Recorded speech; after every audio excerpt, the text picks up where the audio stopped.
मनीष कश्यप ने बोला कि 6 महीने के अंदर 180 दिनों के अंदर तुम्हारी सरकार गिर जाएगी तेजस्वी, और तेजस्वी यादव जी की सरकार गिर गई। इसीलिए गिरी क्योंकि उन्होंने अत्याचार किया। तो यहाँ पे प्रताड़ित है वो वहां पे, लेकिन एक शब्द जो है तेजस्वी जी आवाज नहीं उठा सकते हैं।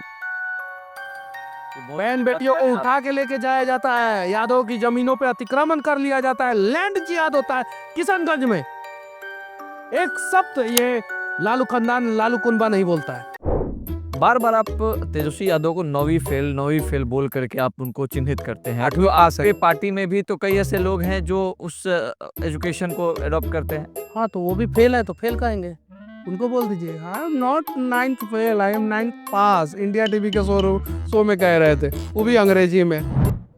मैं एक अच्छा यूट्यूबर भी बन पाया हूँ, अच्छा यूट्यूबर मैं अपने आप को मानता हूँ। भाई दुनिया माने ना माने कंस्ट्रक्टिव मुझे फर्क नहीं पड़ता। हाँ। मैंने जो है समाज के लिए आवाज उठाया, लोगों के लिए आवाज उठाया, काम करवाया। मैं एक अच्छा इंजीनियर, अच्छा यूट्यूबर बन पाया तो अच्छा नेता भी बनूंगा और लोगों के लिए काम भी करूंगा। आरएसएस में हूँ, अच्छा, लठैत गैंग में नहीं हूँ, मदरसा छाप नहीं हूँ, आईएसआई का ट्रेनिंग नहीं लेता हूँ, आतंकवादियों का ट्रेनिंग नहीं लेता हूँ, पीएफआई का एजेंट नहीं हूँ। मैं आरएसएस का स्वयं सेवक था, हूँ और रहूंगा। मुझे वहां देश की सेवा करना सिखाया गया। आज जो है भारत को बर्बाद करने का एक साजिश जो है लेफ्ट ग्रुप जो है ना, कांग्रेसी जो है ना, वो मिलके कर रहे हैं। अडानी को बदनाम कर रहे हैं, अंबानी को बदनाम कर रहे हैं। मैं एक सवाल पूछना चाहता हूँ, किशनगंज में 14% यादव की जनसंख्या थी, कितना? 14%। 14%। आज 6% हो गई है। तेजस्वी यादव ने क्यों नहीं बताया? अपने लोगों को क्यों मरवा दिया किशनगंज में?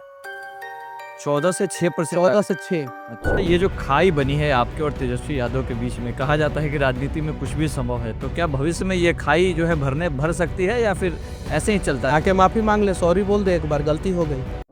कि जिन जिन लोगों को आरक्षण मिला उनका जात का विकास अभी तक नहीं हुआ। क्यों? क्योंकि उस आज तेजस्वी यादव के गुंडे ने जो है यहाँ पे कुछ दलित बस्ती में घुस के, गया में जब चुनाव हुआ और वहाँ पे जो है चुनाव में जो है एनडीए गठबंधन के प्रत्याशी जीते थे, तो दलित बस्ती में घुस के जो है मारपीट किए थे। ये लोग बोलते हैं कि हम दलित का विकास करेंगे, दलित का विकास करेंगे, और इनके गुंडे जो है दलित बस्तियों में मारपीट करते हैं। बॉलीवुड में सलमान खान के शादी की चर्चा होती रहती है, सस्पेंस बना हुआ है, तो मनीष कश्यप का भी बहुत सस्पेंस बना हुआ है, तो इस करेंगे, शादी करेंगे, ये तय है। तो समय आने दीजिए। चारा घोटाला 951 करोड़ का था, उस समय का सबसे बड़ा घोटाला था। उससे बड़ा घोटाला उस समय कुछ नहीं हुआ था। मवेशी सबसे ज्यादा बिहार में किसके पास था? यादव के पास। घोटाला किसने किया? लालू प्रसाद यादव का नाम है, किस आरोप है चीज का घोटाला किया? चारा का। यानी यादव भाइयों का हक मार लिया। पप्पू यादव गुंडा है कि नहीं है? नहीं, अब तो ये तो जिस तरह से अखबारों को आप सर्च करेंगे तो पहला तो आपराधिक रिकॉर्ड उनका है ना, गुंडा है कि नहीं है? आपराधिक रिकॉर्ड। बाहुबली है कि नहीं है? बाहुबली का भी रंगदारी किया है कि नहीं किया है? मर्डर किया है कि नहीं किया है? जेल गए हैं कि नहीं गए हैं? गए हैं ना। गए हैं, हाँ। जब मनीष कश्यप जेल गया था तो पप्पू यादव ने नीचता का सारा हद पार कर दिया था। जैसे उन्होंने मेरे ऊपर अनेकों आरोप लगाए, प्रेस कॉन्फ्रेंस किया, और उसके साथ ही साथ मेरे कुछ लोगों से उन्होंने 6 करोड़ घुस 6 करोड़ घुसपैठी। पटना के सड़कों पे निकल जाइए, जहां मन करे वहां चिकन शॉप खुल गया है, वहां पे जो है खस्सी बकरी काट के लोग बेचना शुरू कर दिया है। ध्रुव राठी जो है 99% झूठ परोसते हैं। मैं 100% नहीं कहूँगा, 99% झूठ परोसते हैं, और वैसे लोगों का मैं समर्थन नहीं करता हूँ। ये जर्मन शेफर्ड है। उसको मनीष कश्यप जो है वो बिक गए हैं, एक सीट के लिए बिक गए हैं, या फिर कुछ पैसे पे बिक गए, ये भी आरोप लगे आपके ऊपर। दोस्तों नमस्कार, आपके story.com पर आप सभी का स्वागत है। मैं राकेश सांडिल आज के इस एपिसोड में एक बेहद खास व्यक्तित्व के साथ उपस्थित हूं। आज का ये एपिसोड बेहद खास इसलिए भी होने वाला है क्योंकि जिस व्यक्तित्व को हमने आमंत्रित किया है आज के शो में, उनका नाम है मनीष कश्यप। मनीष कश्यप आज किसी पहचान के मोहताज नहीं है, लगातार सोशल मीडिया पे चर्चा में बने रहते हैं। अगर हम इनके सफ़र में कुछ ऐसे मुद्दों की बात करें तो कई बार ये विवादित भी रहे हैं, जिसमें इनके ऊपर जो पहला आरोप है वो है 2016 में गांधी जी को अपशब्द बोलना, जिसमें मैं बाइज्जत बरी हो गया हूँ। मेरे खिलाफ पुलिस को कोई सबूत नहीं मिला, वो सरासर झूठा आरोप है। कोर्ट ने मुझे बाइज्जत बरी कर दिया। कोर्ट ने जब बाइज्जत बरी कर दिया तो मुझे जो है आप गुनाहगार बोल रहे हैं। और जो लालू प्रसाद यादव 951 करोड़ का चारा घोटाला कर गए, उनके खिलाफ जो है आप लोग कुछ नहीं बोलते हैं। आपने आरोप लगाया प्रिंसिपल को मारने का। बिल्कुल। आप बताइए किस प्रिंसिपल को मैंने मारा? अखबार में तो चला दिया था, जब मैं जेल गया था तो चला दिया था लोग कि मनीष कश्यप जो है प्रधानमंत्री बनना चाहता है। अब जरा बताइए, तो कुछ भी चला देने से थोड़ी होता है। अखिलेश यादव जो है अभी एक वीडियो को जो है आधा काट के चला दिया संभल हिंसा पे, काहे नहीं आने से लगा उन पे, बताइए। तो ऐसे जो अफ़वाह हैं मैं उसी की चर्चा कर रहा हूँ सिर्फ़ हम्म, क्योंकि अब ये आपके पास उसका सही जवाब है और मैं इसीलिए पूछ रहा हूँ कि सच्चाई क्या है हम्म। एक्चुअली? साथ ही साथ एक और जो सबसे बड़ा जो आरोप जो अभी टीचर की बात जो की अपने प्रिंसिपल पे, तो उसके बारे में थोड़ा डिटेल बताइए कि आपकी एजुकेशन का जो सफ़र है वो कहाँ तक मैं चला? मैं आर्मी के स्कूल में पढ़ा। मैं अपने गांव के सरकारी स्कूल में कुछ दिन पढ़ा, उसके बाद से आर्मी के स्कूल में पढ़ा। उसके बाद से जो है मैं विद्या मंदिर में पढ़ा। एमजेके कॉलेज से मेरा जो है इंटर कंप्लीट हुआ, बेतिया में एमजेके कॉलेज है। उसके बाद से मैं GH Raisoni college of engineering and management से सिविल इंजीनियरिंग फर्स्ट डिवीजन से, फाइनल ईयर में मेरा फर्स्ट डिवीजन मार्क्स है और मैं पास हुआ पूना यूनिवर्सिटी से। यहाँ पे तो मेरा किसी से विवाद नहीं है। आप जाके पूछिए एमजेके कॉलेज में, जाके पूछिए विद्या मंदिर में, जाके पूछिए पूना में घोड़पड़ी में जो आर्मी स्कूल था, आर्मी चिल्ड्रन स्कूल जो था, वहां पे जाके पूछिए। मेरे गांव में जो सरकारी स्कूल है वहां पे जाके पूछिए। सरस्वती विद्या मंदिर में जाके पूछिए। तो यहाँ पे मतलब आपको बदनाम करने का ये आरोप है एक ये तरह से कुछ भी, अफ़वाह। मैं जेल गया था तो उस समय जो है कुछ शरारती तत्व जो है वो 9वीं फेल तेजस्वी यादव का समर्थन करने के चक्कर में इतने गिर गए थे कि वो लोग जो है उल्टा सीधा आरोप लगा रहे थे और कुछ भी वीडियो बना दे रहे थे, चल जा रहा था वीडियो उन लोगों का। इसलिए जो है ये सारी चीजें हुआ। ओके। तो फिर इस पे कितनी सच्चाई है कि जब पुलवामा हमला हुआ और फिर कश्मीरियों जो कश्मीरी यहाँ पे लहासा मार्केट में पुलवामा हमला हुआ, हैं उन हमारे 42 से ज्यादा जवान शहीद हुए थे। हुँ, लासा मार्केट में कश्मीरी मुस्लिम जो है सामान बेचते थे।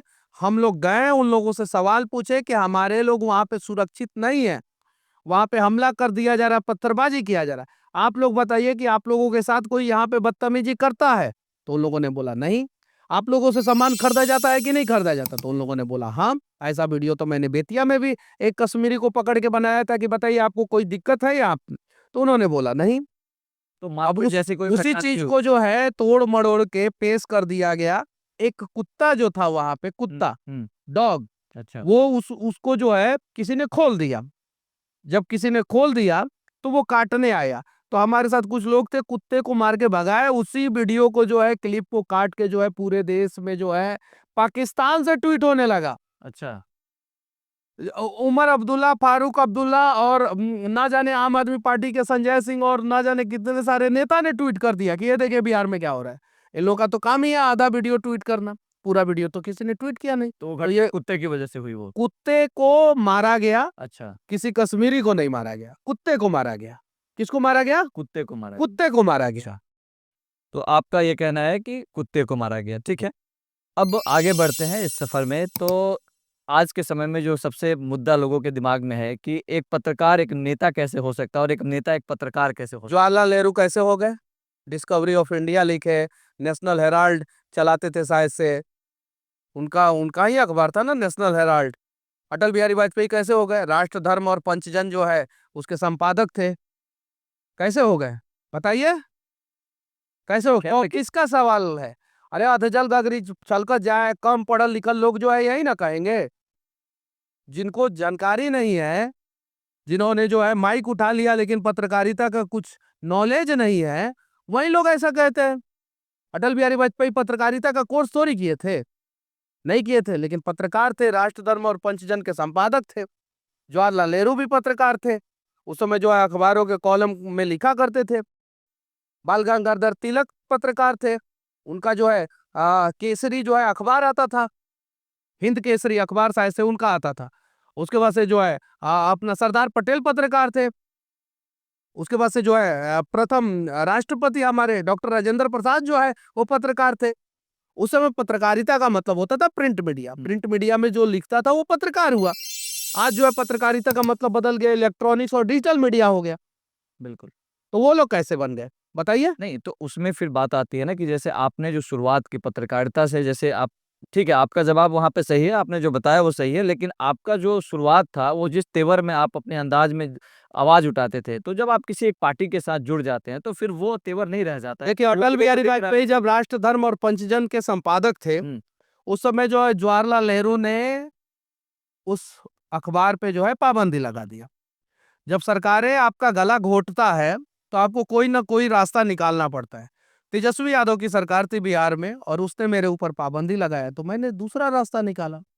जब वो मेरी दुनिया में घुस के आग लगाने का प्रयास किए तो मैंने भी सोचा कि उनकी दुनिया में घुस के जो है उनके कुर्सी को हिला देता हूं।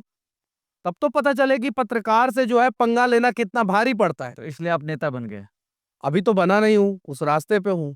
जिस दिन बन जाऊंगा उस दिन आपको भी देखने को मिलेगा कि कितना अच्छा और कितना अच्छे ढंग से हम लोग काम करेंगे। बहुत सारे सामाजिक मुद्दों को भी आपने उठाया है। अभी ऐसा भी नहीं उठाता हूँ। आप ऐसा नहीं कि आपने सिर्फ़ वैसे ही काम किए जो विवादित हैं, बहुत सारे ऐसे। आपके द्वारा अब तक के सफ़र में कोई ऐसा मुद्दा बताइए जो आपने समाज हित में उठाया और उसका बहुत बड़ा प्रभाव पड़ा? सरकारी स्कूल में कंप्यूटर 150 कंप्यूटर मैंने लगवाया सरकारी स्कूलों में। आज सरकार ने कंपलसरी किया। स्पोर्ट्स के लिए मैंने लगातार आवाज उठाया और जब 2017, 18, 19 में हम लोगों ने स्पोर्ट्स यूनिवर्सिटी की मांग की, उस समय देश में बहुत कम स्टेट में स्पोर्ट्स यूनिवर्सिटी हुआ करता था। तो उस समय लोग कहते थे खेलों का यूनिवर्सिटी बनता है क्या? आज 2024 में राजगीर में खेल का यूनिवर्सिटी बन गया। जाके देखिए, जब हम एक्सप्रेसवे के लिए नितिन गडकरी को जब पत्र लिखे थे तो उस समय जो है बहुत सारे लोगों ने कमेंट किया, बहुत सारे लोगों ने। आज 5-5 एक्सप्रेसवे बिहार को मिला, इंडस्ट्रियल कॉरिडोर गया में मिला। आप बताइए बिहार के एक नेता का नाम बताइए जिसने जो है बाढ़ पे जो है राहत के लिए जो है केंद्र सरकार को लेटर लिखा हो। एक नेता का नाम बताइए। नहीं किसी ने नहीं ऐसा लिखा। कुछ नहीं, हाँ। मैंने लिखा। गजेंद्र सिंह शेखावत जो है जल शक्ति मंत्री थे, उनको जाके मैंने पत्र दिया। मैंने पूरा प्रोजेक्ट बनाया कि कैसे कौन-कौन सी नदी को कहाँ से जोड़ दिया जाए और किस नदी को जो है किस नदी का पानी जो है दक्षिण बिहार में पहुँचा दिया जाए। आज केंद्र सरकार ने 11,500 करोड़ रुपया जो है बिहार को दिया है। रक्सौल एयरपोर्ट के लिए हम लोगों ने मुहिम चलाया। 2018 से मुहिम चला, उसमें बेतिया मोतिहारी के बहुत सारे युवा भी थे, रक्सौल के थे, सुगौली के थे, रामगढ़वा के थे, अरेराज के थे, बहुत सारे युवा थे। सबने साथ दिया और आज रक्सौल एयरपोर्ट बनने के कगार पे है। पता है सरकार जो है जमीन अधिग्रहण करना शुरू कर दिया है और पैसे अलॉट हो गया है जमीन अधिग्रहण के लिए। और रिंग रोड के लिए मैं मांग उठाया कि रिंग रोड बनाना चाहिए, रिंग रोड बनाना चाहिए, रिंग रोड बना। बेतिया में ही नहीं, पटना में, मुजफ्फरपुर में, दरभंगा में, बेतिया में, मोतिहारी में और बिहार के लगभग हर एक बड़े शहरों के लिए रिंग रोड। आज जो है पटना का रिंग रोड, आधा रिंग रोड कंप्लीट हो गया। अब बताइए ना कि पटना के रिंग रोड के लिए किसी ने मांग उठाया हो, किसी ने भी मांग उठाया हो? अब बताइए। ट्रेन मैंने एक बार रोका था। क्यों रोका था? मुजफ्फरपुर से गोरखपुर के लिए जो है डबल लाइन करने के लिए। 2017 या 18 या 19 की बात है। ठीक है, मुजफ्फरपुर से गोरखपुर के लिए डबल लाइन करने के लिए। आज देखिए डबल लाइन हो गया, डबल लाइन हो गया, 10% काम बचा हुआ है। जाके देखिए मेरे ऊपर उस पे केस हुआ है। अच्छा, उस ट्रेन केस हुआ है, केस, उसका केस झेल रहा हूं मैं। केस हुआ है और जाके देखिएगा कि किस लिए केस हुआ है। डबल लाइन के लिए।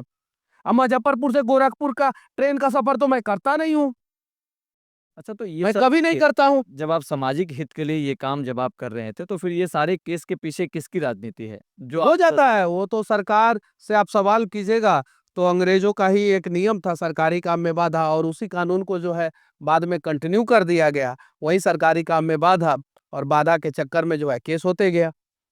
कई बार आप सरकार और प्रशासन के खिलाफ जिस तरीके से आप बात करें, आप आवाज़ उठाते रहे। व्यक्तिगत तौर पे आपको किन-किन चुनौतियों का सामना करना पड़ा? कुछ अधिकारी लोग जो है निहायत ही करप्ट लोग हैं। हुँ। उन लोगों ने जो है जब तमिलनाडु प्रकरण हुआ मेरे ऊपर देशद्रोह का मुकदमा लगा दिया। अब जरा सोचिए ना, मेरे जब सरकार से पूछा गया, सुप्रीम कोर्ट ने तमिलनाडु सरकार से पूछा कि मनीष कश्यप ने क्या किया है, तो वीडियो बनाया। तो उस वीडियो से तमिलनाडु में हिंसा हुआ, तो तमिलनाडु गवर्नमेंट बोला नहीं। बिहार गवर्नमेंट से सेम सवाल पूछा गया कि बिहार में हिंसा हुआ उस वीडियो की वजह से, तो नहीं। तो जब हिंसा नहीं हुआ तो मनीष कश्यप के ऊपर देशद्रोह का मुकदमा कैसे? तो ये दो राज्यों के बीच में जो है वैमनस्य से फैला है। मदुरई हाई कोर्ट ने बोला क्या, किस प्रकार से फैला है आप बताइए? तो इनके पास जवाब नहीं था। 9 महीना जब मैं सजा काट लिया, उसके बाद से जब जज से मैंने पूछा कि मैं किस जुर्म का सजा काटा हूं, मेरा वीडियो दिखाया जाए कोर्ट रूम में। बहुत सारे वकील जाते थे सुनवाई में, मैं खुद अपना हियरिंग खुद भी करता था। तो उन्होंने बोला अब वीडियो तक नहीं था कि क्या मैंने गलत बोला है, क्या मैंने झगड़ा फंसाया है। नहीं तो सिर्फ मैं बोलना समझ तो नहीं था, कोई एक वीडियो जो था वो शायद फेक वीडियो था मेरा उसको। था ही नहीं। अच्छा। आप वीडियो बनाइए और कल को बोल दीजिए कि मनीष कश्यप से आपका संबंध है और मनीष कश्यप के ऊपर एनए से लग जाए और आपको आपके ऊपर एनए से ही नहीं लगे। वीडियो किसी और का, वीडियो किसी और का, और एनए से लगा मनीष कश्यप के ऊपर, और जिसने वीडियो बनाया उसको कुछ नहीं, उसको छोड़ दिया गया। काहे कि वो तेजस्वी यादव के जात के लोग थे। तेजस्वी यादव के दिख रहे जात के लोग थे वो। 2 लोग उसमें से तेजस्वी यादव के जात के थे। तेजस्वी यादव ने ही, क्या पता उन्होंने ही सिखा के उन लोगों से वीडियो बनवाया हो। उस वीडियो में आप कहीं दिख नहीं रहे। कहीं नहीं, हम लोग थे नहीं। आरोप लगाया गया कि मनीष कश्यप के कहने पे जो है ये वीडियो बनाया गया। 3 लोगों को के ऊपर एफआईआर हुआ, उसमें 3 लोग थे। 2 लोग जो वीडियो में दिख रहे हैं दोनों तेजस्वी यादव के कास्ट, जो वीडियो शूट कर रहा है, जो वीडियो में नहीं दिख रहा है वो तेजस्वी यादव का कास्ट नहीं था। तो जो तेजस्वी यादव का कास्ट नहीं था, जो वीडियो शूट कर रहा था, उसको जेल में डाल दिया गया। राकेश गोपालगंज का, उसको मारा पीटा गया। मेरे पास रिकॉर्डिंग है। उसको मारा पीटा गया और कहा गया कि तुम बोल दो कि मनीष कश्यप के कहने पे तुमने वीडियो बनाया। उसने बोला कि नहीं, उसने नहीं बोला, फिर भी चार्जशीट में बता दिया कि मनीष कश्यप के कहने पे वीडियो बनाया। उसने बोला कि माँ कसम खा के बोल रहा हूँ मनीष भैया कि हमने नहीं कहा। मैंने पूछा तुमसे संपर्क हुआ था कभी, मैंने फोन पे बातचीत किया, तुमसे मिला हूं मैं कभी? उसने बोला नहीं। फिर भी उसके बाद भी अब इस प्रकार से साजिश किया तेजस्वी यादव ने, तो भगवान ने देखा ना। ऊपर श्री कृष्ण मुरली वाले बैठे हैं ना, सुदर्शन चक्र लेके सत्ता के सिंहासन को हिला के रख दिए। मनीष कश्यप ने बोला कि 6 महीने के अंदर, 180 दिनों के अंदर तुम्हारी सरकार गिर जाएगी तेजस्वी, और तेजस्वी यादव जी की सरकार गिर गई। इसीलिए गिरी क्योंकि उन्होंने अत्याचार किया, और जब जब कंस का अत्याचार बढ़ा है तब तब श्री कृष्ण ने कुछ ना कुछ तो किया है। और श्री कृष्ण का आशीर्वाद था मेरे ऊपर कि कंस जैसा शासक जो है बिहार के सत्ता के शीर्ष सिंहासन पे बैठ गए थे, डिप्टी सीएम बन गए थे, और उनके सिंहासन को हिला दिए श्री कृष्ण। अच्छा, ये जो खाई बनी है आपके और तेजस्वी यादव के बीच में, कहा जाता है कि राजनीति में कुछ भी संभव है, तो क्या भविष्य में ये खाई जो है भर सकती है या फिर ऐसे ही चलता है? आके माफी मांग ले, सॉरी बोल दे, एक बार गलती हो गई।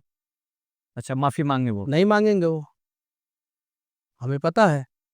जो आदमी देश के गृह राज्य मंत्री नित्यानंद राय को लाठी से मार के सुधारने की बात करता है, सदन में जो आदमी जो है एकदम जो है एरोगेंट हो जाता है, एकदम एरोगेंट, वो आदमी कहाँ से झुकेगा? नहीं झुकेगा, गलती होने के बावजूद नहीं झुकेगा। हम लोगों से गलती होता है, हम लोग झुक जाते हैं, हाँ भाई गलती हो गई, माफ कर दो भाई। और इंसान ही है ना, इंसान से तो गलती हो ही जाता है, और इंसान गलती को मान भी लेता है। लेकिन कुछ कंस प्रवृत्ति के लोग हैं जो अपनी गलतियों को नहीं मानते हैं। सोशल मीडिया की जो शुरुआत थी आपकी, उसमें एक वीडियो जो सबसे पहला जो आपका एक वीडियो बहुत तेजी से वायरल हुआ था, वो था एक साइड बैटरी का, कुछ ऐसा नहीं, मैटर हुआ था। मैंने एक वीडियो बनाया था, हाँ। जो बस से किसी ने कचरा फेंका था, अच्छा। वो वायरल हुआ था। डकबंगला चौराहा पे साफ सुथरा रोड पे किसी ने थूक दिया था, वो वायरल हुआ था। आज भी मेरे चैनल पे पहला वीडियो वही होगा शायद से।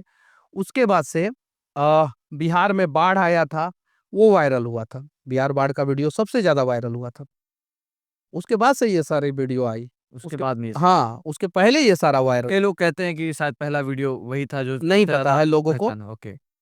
एक जो सबसे बड़ा जो आपका स्टाइल रहा है, ई ससुरा इंजीनियर सब, तो इसके बाद लोगों को लगता है कि कुछ स्पेशल दुश्मनी है क्या इंजीनियर? वैसे तो इंजीनियर आप भी हैं, तो फिर अपने ही बिरादरी के साथ आप कैसे इस तरह का शब्द इस्तेमाल कर सकते हैं? बेउर से आते हैं, जब मोड़ से आते हैं अंदर, आप देखिएगा कहीं रोड सीधा है, कहीं टेढ़ा है, कहीं 4 लेन है, कहीं 2 लेन है, कहीं 2 लेन पे भी अतिक्रमण है। हाँ, इतने में ही है। हाँ। ठीक है। आप जब नया बस स्टैंड जो बना है, वहां से जब मीठापुर होते हुए, अनीसाबाद होते हुए और दानापुर के लिए बाहर निकलते हैं, बिहटा तक निकलते हैं, तो सड़कों का कंडीशन देखिए, कहीं टेढ़ा, कहीं सीधा, कहीं टेढ़ा, कहीं सीधा। उसके अलावा आप राजवंशी नगर चले जाइए, तो अभी जो है 1 महीना पहले रोड को बनाया गया, पूरा रोड को बना दिया गया पूरा। और उसके बाद से 1 महीना बाद जो है उस रोड को खोद के जो है अब नाला बनाया जा रहा है।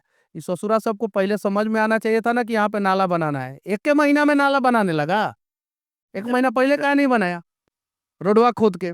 अभी जो है आप देखिए पटना मेट्रो का जो काम चल रहा है, उससे मैं सेटिस्फाई नहीं हूँ। अच्छा। उस हिसाब से काम नहीं करना चाहिए। यही डीएमआरसी जब दिल्ली में काम करता है तो प्रॉपर तरीके से सेफ्टी बैरियर लगा के, फेंसिंग करके और जिस रूट पे काम करता है उस रूट को पूरा कंप्लीट करके दूसरे रूट में काम लगाता है। यहाँ पे जो है पूरा पटना को खोद के रख दिया है, पूरा पटना को खोद के रख दिया गया है पूरा। यातायात की तो प्रॉब्लम हो रही है। प्रॉब्लम हो रहा है। हम्म, आप मीठापुर चले जाइए, आप देखिए वहां पे दिक्कत है। गया वाले रोड से आप आइए, पटना में घुसने आइए, जो पूरा रोड कंप्लीट है 2 किलोमीटर छोड़ दिया गया है, उसके वजह से जाम में फंसी है। आप छपरा से आइए, देखिए वहां पे दिक्कत है। आप जो है दिल्ली से चले आइए, और जब बीटा आइएगा तो बीटा से लेके पटना तक जाम, वहां तक सिंगल रोड छोड़ दिया गया है, सिंगल रोड छोड़ दिया गया है।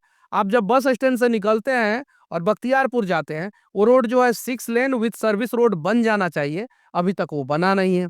टोल प्लाजा पे टोल देना है आपको। अब जेपी सेतु देखिए, वहां पे बगल में एक जो है 6 लेन रोड बन रहा है, पुल बन रहा है 6 लेन, और वो 6 लेन पुल जो है वो कंपनी बना रहा है, जो ऑलरेडी बिहार में एक बदनाम कंपनी है एसपी सिंगला, जिसने ना जाने कितने सारे पुलों को गिरा दिया। वो कंपनी जो है 6 लेन रोड पुल बना रहा है अभी जेपी सेतु के बगल में।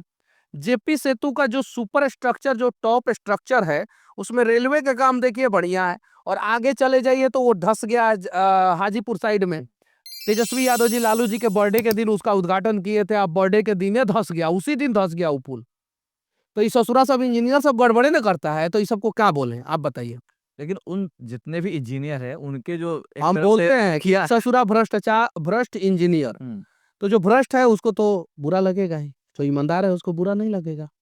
लेकिन इन सब के पीछे यही तो लोगों का सवाल है ना। लोग कहते हैं कि मनीष कश्यप जो आवाज उठाते हैं, तो उसमें अब उसी इंजीनियर पे आवाज उठा रहे हैं जिसके मुखिया नीतीश कुमार है, और जिस पार्टी को आप कहीं ना कहीं लोगों को मानना है कि आपने ज्वाइन किया है, तो गठबंधन में सरकार तो चल रही है, तो अब आप कुछ कार्रवाई के लिए देखिए, तेजस्वी यादव और नीतीश कुमार की सरकार थी तब भी मैं सवाल उठाता था। पहले जब बीजेपी जदयू की सरकार थी तब भी मैं सवाल उठाता था, और अभी बीजेपी जदयू की सरकार है तब भी मैंने हाई कोर्ट में जो है एक रिट फाइल किया है, जो बख्तियारपुर से रजौली के बीच में जिस ठेकेदार ने रोड बनाया वो गलत रोड बनाया है, अच्छा, उसमें बहुत सारा पुल धंस गया। ये सवाल उठाने का मतलब ये नहीं हुआ कि आप सरकार के खिलाफ है, यही नौवा फेल तेजस्वी नहीं समझ पाए। वो समझ जाते तो शायद जो है उनकी दुर्गति नहीं होती, और आज जो है डिप्टी सीएम बने रहते। उन्होंने नहीं समझा। सवाल का मतलब ये हुआ कि आप सिस्टम में जो गड़बड़ियां है उसको दुरुस्त कराना चाहते हैं। अब रोड बन जाएगा तो सिस्टम दुरुस्त हो जाएगा, तो सरकार की प्रशंसा होगी ना कि एक पत्रकार ने आवाज उठाया और सरकार ने रोड बना दिया। बिल्कुल। एक डीएम थे नीलेश रामचंद्र देवड़े, बहुत अच्छे डीएम थे बेतिया के। अभी भी वर्तमान समय में जो डीएम साहब है दिनेश राय जी, बहुत अच्छे हैं। दिनेश राय जी के बारे में कहा जाता है कि उनका दरवाजा हमेशा सब किसी के लिए खुला रहता है, और बहुत मिलनसार और बहुत अच्छे इंसान है बेतिया के वर्तमान डीएम। उस समय नीलेश रामचंद्र देवड़े डीएम थे, और बहुत टाइट डीएम थे। उन्होंने 2 बार मुझे जेल में डलवाया। अच्छा, 2 बार, 2 बार जेल में डलवाया। वो उन्होंने अपना काम किया, लेकिन उसके अलावा मैंने जहां जहां रोड पे आवाज उठाया, नीलेश रामचंद्र देवड़े जी डीएम साहब ने रोड बनवाया। अच्छा, मतलब अभी मोदी जी के टीम में है शायद से। मैंने अपने गांव के लिए आवाज उठाया, उन्होंने रोड बनवा दिया। बोला कि इसके गांव में पहले रोड बनवाओ, नहीं तो रोड रोज रोज वीडियो बनाएगा। बिजली के लिए आवाज उठाया, आज जो है बिजली हमारे गांव में उसके पहले नहीं था, अभी बिजली है हमारे गांव में, जाके देखिए। मैंने बानोछा पर रोड के लिए आवाज उठाया, 12 फीट चौड़ा रोड था, आज जो है 40 फीट से ज्यादा चौड़ा रोड बन गया है, एकदम टकाटक रोड बन गया है। मैंने हजारी में जो लाश फेंका जाता था, गंदगी फेंकी जाती थी, उसके रोड के लिए आवाज उठाया, उन्होंने बनवा दिया। बेतिया में एक मनसा टोला के पास रोड था, मुस्लिम बस्ती के पास, जहां पे हमेशा पानी लगा रहता था, और मैं जाके वहीं पे सो गया। अगले दिन जेसीबी भेज दिया नीलेश रामचंद्र देवड़े सर, महाराष्ट्र के हैं। रोड बना। हालांकि उन्होंने 2 बार जेल में डलवाया मुझे, ये बात सही है, लेकिन मैंने जब भी आवाज उठाया उन्होंने वो काम किया। तो ऐसे लोगों की प्रशंसा होनी चाहिए, ऐसे अधिकारियों की प्रशंसा होनी चाहिए। अभी जो है चनपटिया और नरकटियागंज के बीच में एक लचका था, सतवरिया के पास। अच्छा, राजकुमार शुक्ल स्कूल है उसके आगे, वहां पे लचका था। वहां पे क्या होता था, बसंतपुर के लोगों ने मुझे फोन किया, वहां के सरपंच और मुखिया ने मुझे फोन किया कि मनीष जी रोड पास हो गया है बेतिया से, जो आपने आवाज उठाया था कि इस रोड को चौड़ा किया जाए, चौड़ा किया जाए, ये चौड़ीकरण में चला गया। अच्छा, लेकिन इस लचका पे जहाँ पे पुल चाहिए वहां पे पुल नहीं बना रहा है सब। मैंने वहां के इंजीनियर को फोन किया, उन्होंने कुछ रिस्पॉन्स नहीं दिया। मैंने डीएम साहब को फोन कर दिया, पहली बार मैंने किसी काम के लिए फोन किया डीएम साहब को। उन्होंने फोन किया इंजीनियर को, और आज देखिए वहां पे पुल हो गया, पुल पास हो गया, वहां पे रनिंग प्रोजेक्ट है, उसमें एक पुल डालना था, पुल हो गया। अब जो है वहां पे बाढ़ आएगा तो पानी नहीं लगेगा रोड पे। तो यानी सरकार जहां पे निगरानी नहीं कर पा रहा है, वहां पे हम लोग जो है आवाज उठा के उसे दुरुस्त करा दे रहे हैं। अगर ब्लॉक में करप्शन है, कोई आवाज नहीं उठाएगा तो सरकार की ही ना बदनामी है। बदनामी हो रही है बिल्कुल। कल को जो है लोग जो है वोट के समय में बदला लेते हैं। हम्म, और अगर हमारे जैसे आदमी आवाज उठा दिया और दो चार गो सीईओ जो है, जो जमीनी विवाद में जो है, घोटाले में जो है, उनका सस्पेंड हो गया, ट्रांसफर हो गया उनका, तो लोगों को फायदा होगा। तो लोग कहेगा कि हाँ पार्टी का आदमी है, आवाज उठा रहा है, काम हो रहा है, इस सबको सपोर्ट किया जाए। तो एक तरह से आप अपने पार्टी के लिए इनडायरेक्टली ये भी काम नहीं, कि जहाँ एक कमियां तरफ है से वो आप बता सिस्टम को दुरुस्त करने के लिए हम लोग काम करते हैं। वो पार्टी विपक्ष सबके लिए काम होता है, जनता के लिए, सबके लिए काम होता है, वो अच्छा काम होता है। तो इसमें तो तेजस्वी जी को कॉपरेट करना चाहिए था मुझे। उन्होंने कॉपरेट के जगह पे जो है बेऊर जेल में डलवा दिया। जब बेऊर जेल में डलवाया और बिहार बंद हो गया, 23 मार्च को पहली बार किसी पत्रकार के लिए, किसी यूट्यूबर के लिए बंद हुआ, पहली बार। पहली बार पूरा भारत में पहली बार कोई राज्य जो है किसी यूट्यूबर या पत्रकार के लिए बंद हुआ 23 मार्च को। तो इन्होंने सोचा कि बिहार में रहेगा तो हंगामा होगा, इसको तमिलनाडु भेज दो। तो मुझे जो है तमिलनाडु भेजवा दिया। तो ये सारा चीज मैं झेल के आया हूँ। और झेल के आया हूँ तो फिर मैं यहाँ पे आके जो है, मैं एक इंजीनियर, अच्छा इंजीनियर हूँ, मुझे नॉलेज है। किसी भी बिल्डिंग या रोड पे खड़ा कर दीजिए, मुझे पता चल जाएगा, नॉलेज है तभी मैं वीडियो बना पाता हूँ और दावे के साथ वीडियो बना पाता हूँ। मैं एक अच्छा यूट्यूबर भी बन पाया हूँ। अच्छा यूट्यूबर मैं अपने आप को मानता हूँ भाई, दुनिया माने ना माने कंस्ट्रक्टिव मुझे फर्क नहीं पड़ता। हाँ मैंने जो है समाज के लिए आवाज उठाया, लोगों के लिए आवाज उठाया, काम करवाया। मैं एक अच्छा इंजीनियर, अच्छा यूट्यूबर बन पाया, तो अच्छा नेता भी बनूंगा और लोगों के लिए काम भी करूंगा। ठीक है। तो जब आप शुरुआत की अगर बात करें, थोड़ा सा और पीछे जाते हैं, तो कई ऐसे फोटोग्राफ आते हैं जिसको लेकर चर्चा चलती है कि आप आरएसएस में भी रहे हैं, आरएसएस आप रहे हैं, हाँ आरएसएस में हूँ, अच्छा लठैत गैंग में नहीं हूँ, हम्म मदरसा छाप नहीं हूँ, आईएसआई का ट्रेनिंग नहीं लेता हूँ, आतंकवादियों का ट्रेनिंग नहीं लेता हूँ, पीएफआई का एजेंट नहीं हूँ। मैं आरएसएस का स्वयं सेवक था, हूँ और रहूंगा। मुझे वहां देश की सेवा करना सिखाया गया, मुझे वहां संस्कार दिया गया, मुझे वहां राष्ट्रवाद की ट्रेनिंग दी गई, राष्ट्र को कैसे आगे लेके जाना है उसके बारे में बताया गया। तो इसमें जो है फोटोग्राफ क्या, मैं हमेशा हूँ आरएसएस में। वायरल क्या होता है, ये सच्चाई है, ये थोड़ी झूठ बात थोड़ी है। तो कहीं यही तो कारण नहीं है, जैसे लोगों का मानना होता है कि भाई अगर आप आरएसएस के हैं इसीलिए आप मुस्लिम विरोधी हैं, आप मुस्लिम नहीं, को हाँ मैंने किस मुसलमान का विरोध किया है? मैं 100 ठेकेदार के खिलाफ वीडियो बनाता हूँ, 99 ठेकेदार हिंदू रहता है, तो मैं हिंदू विरोधी नहीं हो गया? बताइए। बिल्कुल।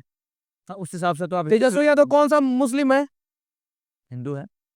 गलत किए, उखाड़ के फेंक दिया ना हम्म सत्ता के सिर सिंहासन से उनको। इतना सारा ठेकेदार के खिलाफ वीडियो बनाता हूँ, इतना सारा अधिकारी के खिलाफ वीडियो बनाता हूँ, वो कौन सा मुसलमान रहते हैं? एक वो ठेकेदार था मुसलमान, वो भितारवा आश्रम में गांधी जी का आश्रम बना रहा था और उसमें चुन्ना लगा रहा था, वीडियो बना दिया तो कुछ लोगों ने कमेंट किया मुस्लिम विरोधी है। अच्छा, उसी वीडियो की वजह से आपको ये नहीं, हाँ उसके अलावा जो है एगो मृत्यु प्रमाण पत्र बनाने के लिए राजेंद्र नगर अस्पताल में जो है एगो मुसलमान आदमी जो है घूस ले रहा था। अच्छा उसको जो है बोला गया कि मुस्लिम है इसलिए मनीष कश्यप टारगेट करते हैं। ओवैसी जैसे आतंकी लोगों का समर्थन करने वाले नेताओं का अगर मैं विरोध कर देता हूं, जो 15 मिनट 17 मिनट 16 मिनट की बात करते हैं, उनका जो है मैं विरोध कर देता हूं, विरोध कर देता हूं, तो लोग कहते हैं कि जो है ये मुस्लिम विरोधी है। क्यों भाई? जम्मू कश्मीर में आतंकी हमला होता है और उस पर मैं वीडियो बना देता हूं तो मुस्लिम विरोधी है। भूखा नंगा भिखमंगा देश पाकिस्तान, जिसकी दो कौड़ी की औकात नहीं है, और वो भारत को आंख दिखाता है, जब उसको जवाब दे देते हैं तो लोग कहता है मुस्लिम विरोधी है। बांग्लादेश में हिंदुओं के साथ अत्याचार हो रहा है और हिंदुओं के समर्थन में अगर मैं वीडियो बना देता हूं तो लोग कहते हैं मुस्लिम विरोधी है। तो ऐसी दोहरी मानसिकता वाले लोग क्या कहते हैं मुझे कोई फर्क नहीं तो पड़ता। आपकी बातों से तो ये लग रहा है कि जो आपका विरोध कर रहे हैं, आपके हिसाब से जो लग रहा है, तो वो कहीं ना कहीं देश हित में नहीं है। देखिए अगर वो लोग निष्पक्ष हैं, न्यूट्रल हैं, हम्म हम फिलिस्तीन का समर्थन करते हैं, हमारा देश समर्थन करता है फिलिस्तीन का, पता है।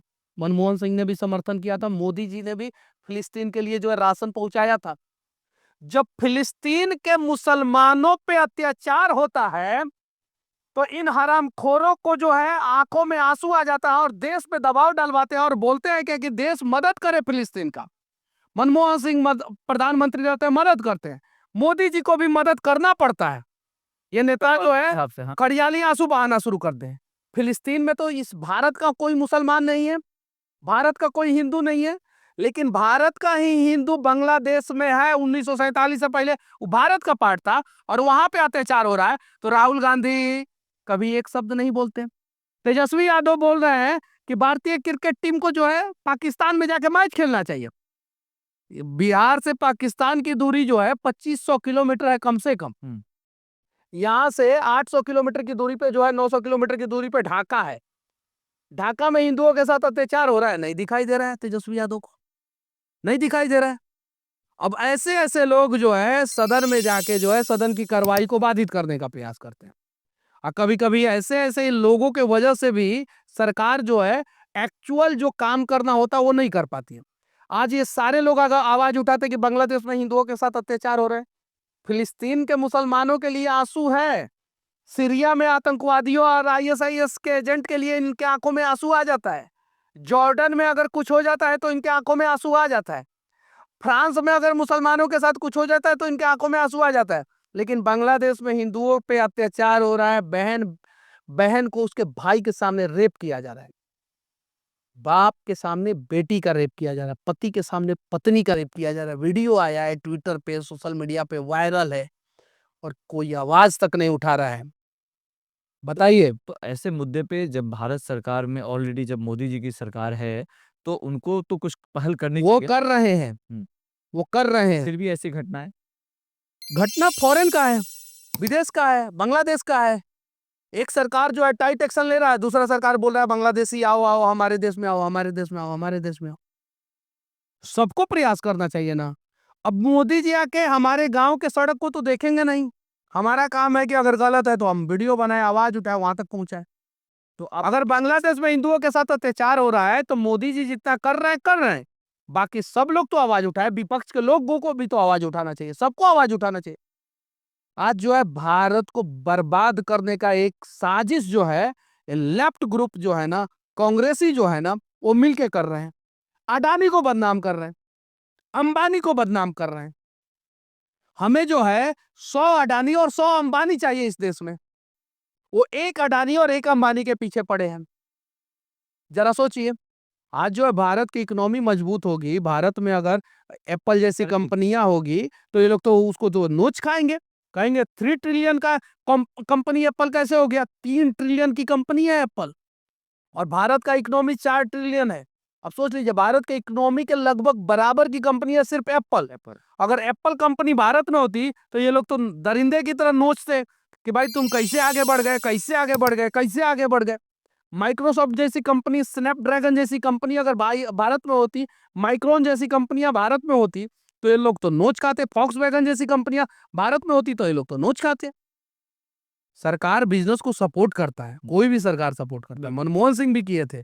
और अंबानी को जो है बनाने वाले जो है वो कोई और नहीं, अंबानी को बनाए राजीव गांधी, और अंबानी के पिताजी धीरू भाई अंबानी को जो है इंदिरा गांधी ने बनाया था। टाटा और बिरला को जो है जवाहरलाल नेहरू ने बनाया। बिजनेस को जब सपोर्ट कीजिएगा, बिजनेस आगे जाएगा तो रोजगार मिलता है। आज जो है फॉक्सकॉन जो है भारत में मैन्युफैक्चरिंग करती है। आज आईफोन जो है टाटा के साथ मिलकर बेंगलुरु में जो प्लांट डाला है, जिसमें 25,000 से ज्यादा लोगों को रोजगार मिला है। नोएडा में दुनिया का सबसे बड़ा मोबाइल मैन्युफैक्चरिंग सैमसंग कंपनी ने प्लांट डाला है, उसमें लोगों को रोजगार मिला है। सरकार जो है कितने रोजगार दे सकती है? सिर्फ 2.5 करोड़। बिल्कुल, पूरे भारत का स्टेट गवर्नमेंट और सेंट्रल गवर्नमेंट सिर्फ 2.5 करोड़ लोगों को रोजगार दे सकता है। अगर भारत में 57 करोड़ लोगों को रोजगार चाहिए, अभी एक आंकड़ा है जिसमें कहा गया कि 57 करोड़ को लोगों को रोजगार चाहिए। 57 नहीं, अगर हम 20 करोड़ मान लेते हैं, सिर्फ 20 करोड़, हर 7 में से एक आदमी को अगर रोजगार मान लेते हैं तो 20 करोड़ लोगों को रोजगार सरकार नहीं दे सकता। और जिस दिन 20 करोड़ लोगों को रोजगार सरकार सरकारी रोजगार दे दिया, उस दिन सरकार बर्बाद हो जाएगा, सैलरी नहीं दे पाएगा सरकार। सरकार 2.5 करोड़ लोगों को रोजगार दे सकता है, सरकारी नौकरी दे सकता है, जॉब दे सकता है। बाकी लोगों को तो रोजगार अडानी ही देंगे ना, अंबानी ही देंगे ना, पतंजलि ही देंगे ना। पतंजलि मोदी ने बनाया क्या? पतंजलि को जो है बढ़ाने वाले जो है मनमोहन सिंह थे। मनमोहन सिंह के कार्यकाल में पतंजलि बढ़ा, पतंजलि ने जमीन अलॉट कराया जो है तरुण गोगोई जो है असम के जो है सीएम थे उस समय, वहां पे असम में जब समाजवादी पार्टी की सरकार थी 2012 से 17 के बीच में, उस समय जो है इन्होंने जो है यूपी में जमीन लिया, सहारनपुर के आसपास जमीन लिया पतंजलि ने। लालू यादव जी ये जो है सरकार में हो रहा है तो ठीक है, और जब बीजेपी के सरकार में अगर कोई बिजनेसमैन को सपोर्ट किया जा रहा है अडानी गलत तो अडानी ने तो बड़ा सा पावर प्लांट, पूरे भारत में सबसे बड़ा सोलर प्लांट जो है राजस्थान में लगाया था। अशोक गहलोत जो है सीएम थे उस समय। भूपेश बघेल जो है छत्तीसगढ़ में सीएम थे, तो उन्होंने जो है सोलर पावर प्लांट और पवन चक्की जो है उन्होंने छत्तीसगढ़ में लगाया था। जरा बताइए। तो देखिए, सरकार काम कर रही है, अच्छा काम कर रही है, उसको बदनाम करने का भरसक ये लोग प्रयास कर रहे हैं, क्योंकि ये लोग नहीं चाहते। चाइना, अमेरिका और यूरोपियन कंट्री, समझिए यूरोपियन कंट्री में 4-5 कंट्री है जो इकोनॉमी का हब है। उसमें इटली है, जर्मनी है, और उसके बाद से जो है इंग्लैंड है, ब्रिटेन, ये सारी चीजें इकोनॉमी का हब है। फिर जापान है, और रसिया है, और उसके बाद से चाइना है, ये एशिया में है, और उसके बाद से अमेरिका है एक। ये 5-6 कंट्री जो है वो नहीं चाहता है कि भारत आगे बढ़े। आज भारत आगे बढ़ रहा है, जापान की स्थिति धीरे धीरे खराब हो रही है, चाइना की स्थिति खराब हो रही है, रसिया का जो है इकोनॉमी डाउन हो रहा है, ब्रिटेन को हम लोग ओवरटेक कर चुके हैं, जर्मनी का जो है बहुत सारा कार मैन्युफैक्चरर जो है भारत में आके जो है कार मैन्युफैक्चरिंग करना चाहता है। इटली हम लोगों से बहुत पीछे चला गया है। हम लोग अमेरिका और चीन को टक्कर देने वाले हैं, ऑस्ट्रेलिया हमसे पीछे है। अब जरा बताइए, उसके बावजूद जो है भारत को बदनाम करने का प्रयास जो है ये लोग करते हैं। क्यों? क्योंकि वहां के सरकारों से पैसा लेते हैं। अच्छा। और कैसे भारत को बदनाम किया जाए ये काम करते हैं। अभी कुछ पत्रकार और कुछ नेता पकड़े गए थे ना, कुछ ही दिन पहले पकड़े गए थे, जो चाइनीज फंडिंग पे जो है काम कर रहे थे। एक और जो हर मंच पे आपका बांग्लादेश के मुद्दे को उठाते रहते हैं, जब भी और भी कोई वीडियोस हमने देखा है, तो आप उस घटना से क्या कुछ भारत के हिंदुओं को कुछ संदेश देना चाहते हैं क्या? क्यों हर मुद्दे, हर बात में आप बांग्लादेश की हर बात में मैं बांग्लादेश की चर्चा नहीं करता। हाँ। मैं हर बात में विकास की चर्चा करता हूँ, और उसके बाद से मतलब जब ज्यादातर, लेकिन मेरा कहना है कि नहीं, क्या डेवलपमेंट पे हम लोग ज्यादा बात करते हैं, लेकिन अगर बात आती है डेमोग्राफी चेंज की, मैं एक सवाल पूछना चाहता हूँ। किशनगंज में 14% यादव की जनसंख्या थी। कितना? 14%? 14%। आज 6% हो गई है। तेजस्वी यादव ने क्यों नहीं बताया? अपने लोगों को क्यों मरवा दिया किशनगंज में? 14 से 6%? 14 से 6, अच्छा। 14 से 6। 6%, लगभग 14% के आसपास यादवों की जनसंख्या अररिया में थी। आज 8% हो गई है, और 8 में से 8% यादव अररिया के जो है प्रदीप सिंह को वोट करते हैं, और प्रदीप सिंह बीजेपी के हैं। 42% वहां पे जो है मुस्लिम जनसंख्या हो गया है, जिस 42% में लगभग 22 से 24% बांग्लादेशी हैं। किशनगंज का डेमोग्राफी चेंज हो चुका है, वहां पे हिंदुओं की जनसंख्या 30% से कम हो चुकी है, और वहां पे कोई भी दलित या कोई भी पिछड़ा समाज का आदमी जो है ना, अपना बिजनेस किशनगंज में नहीं कर सकता है। क्यों नहीं बताते हैं ये लोग? क्यों नहीं बताते हैं? सीमांचल का 5 जिला, और पांचों जिला में लगभग डेमोग्राफी चेंज हो चुका है। क्यों नहीं बताते हैं ये लोग? तेजस्वी यादव क्यों नहीं बताते हैं? क्यों नहीं बताएं कि किशनगंज में क्यों यादव की जनसंख्या कम हुई? कभी इनका मुंह खुला? बोलते हैं जातीय जनगणना कराएंगे, जातीय जनगणना कराएंगे, जातीय जनगणना कराएंगे। जातीय जनगणना अंग्रेजों के समय में जो हुआ था उसका डेटा, और किशनगंज में अभी वर्तमान समय में 2023 में जो जातीय जनगणना हुआ उसका डेटा क्यों नहीं साझा किया इन्होंने? जब जाति की बात करते हैं तो क्यों नहीं बताया? क्या बिहार का कोई नेता जो है ये बात बताया आप? नहीं। नहीं बताया। आज जो है किशनगंज का यादव किसको वोट देता है पता है आपको? पूछिए जाके। किशनगंज का एक एक यादव भाई जो है वो बीजेपी को वोट देता है। प्रताड़ित है वो वहां पे, तो ये बात फिर यहाँ पे प्रताड़ित है वो वहां पे, लेकिन एक शब्द जो है तेजस्वी जी आवाज नहीं उठा सकते हैं। ये बहुत बहन बड़ी बात बेटियों कह को रहे हैं आप। उठा के लेके जाया जाता है, यादव की जमीनों पे अतिक्रमण कर लिया जाता है, लैंड जिहाद होता है किशनगंज में।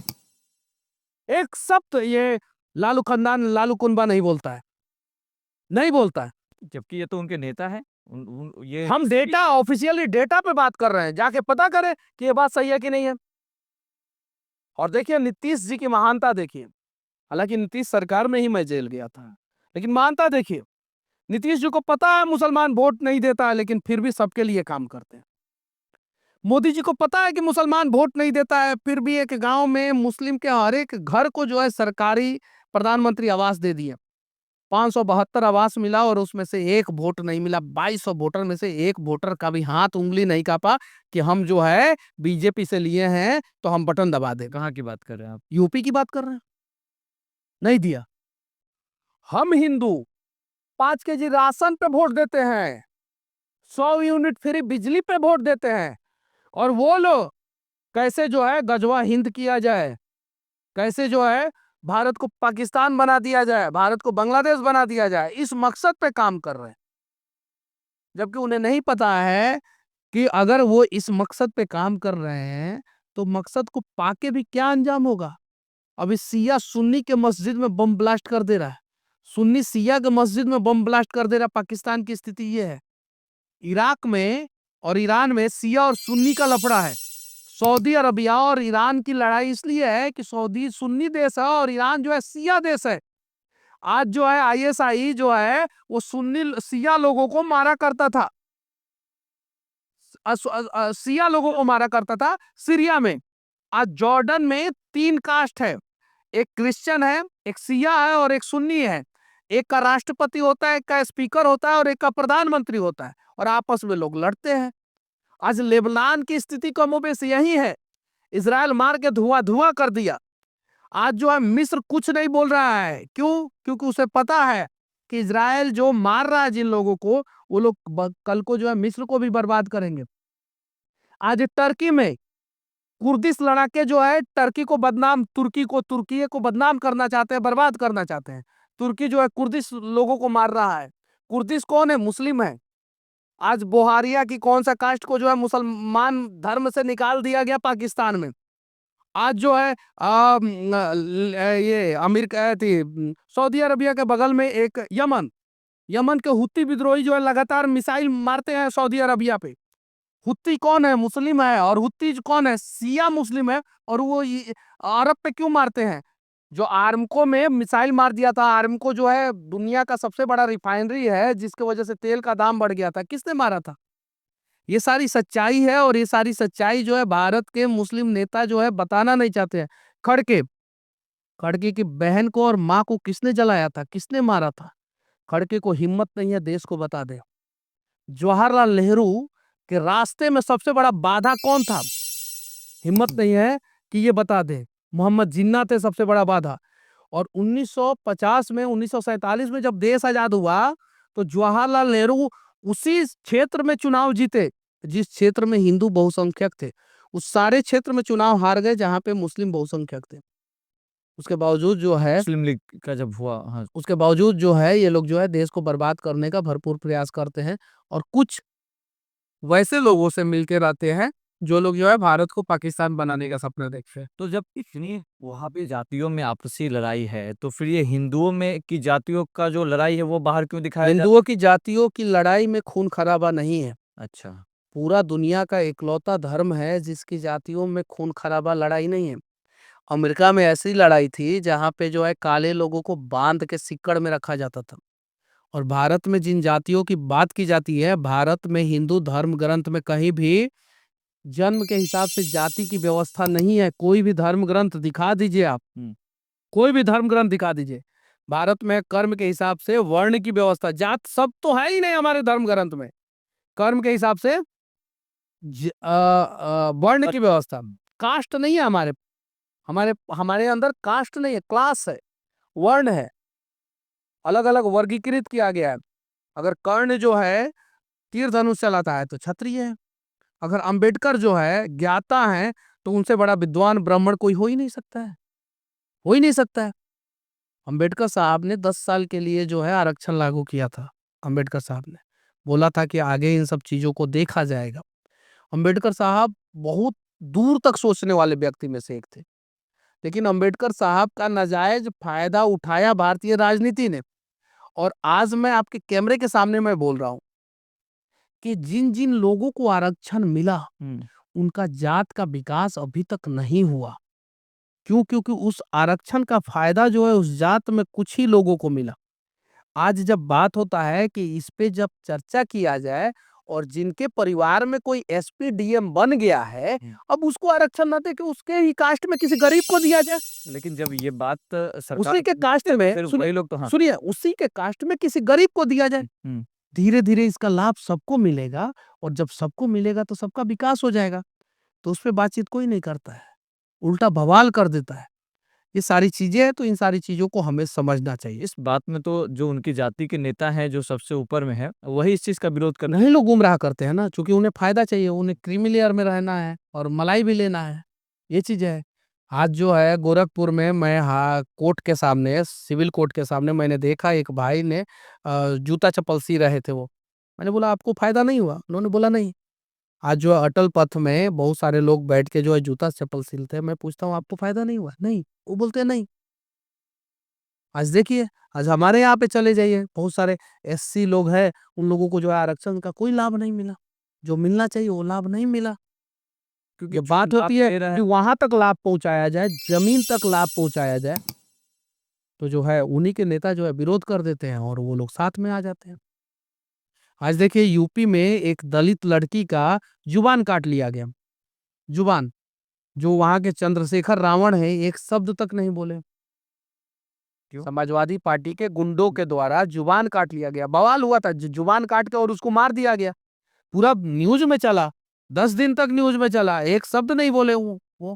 तो फिर ये भीम और आज भीम का जो तेजस्वी concept है, आज तेजस्वी यादव के गुंडे ने जो है यहाँ पे कुछ दलित बस्ती में घुस के, गया में जब चुनाव हुआ और वहां पे जो है चुनाव में जो है एनडीए गठबंधन के प्रत्याशी जीते थे, तो दलित बस्ती में घुस के जो है मारपीट किए थे। ये लोग बोलते हैं कि हम दलित का विकास करेंगे, दलित का विकास करेंगे, और इनके गुंडे जो है दलित बस्तियों में मारपीट करते हैं। काहे कि इनके प्रत्याशी हार गए रहते हैं। ये सच्चाई है। चलिए आगे बढ़ते हैं कि जो माहौल है उस माहौल में एक चीज थोड़ा सा, क्योंकि बहुत गंभीर मुद्दे पे बात हो रही है, जिस तरीके से बॉलीवुड में सलमान खान के शादी की चर्चा होती रहती है, सस्पेंस बना हुआ है, तो मनीष कश्यप का भी बहुत सस्पेंस बना हुआ है, तो इस करेंगे, क्या है? शादी करेंगे, करेंगे ये तय है। तो समय आने दीजिए, हम्म और समय आएगा तो शादी करेंगे, हम्म और उस लायक बन जाएंगे। तो अभी उस लायक नहीं बने। अभी उस लायक नहीं बने।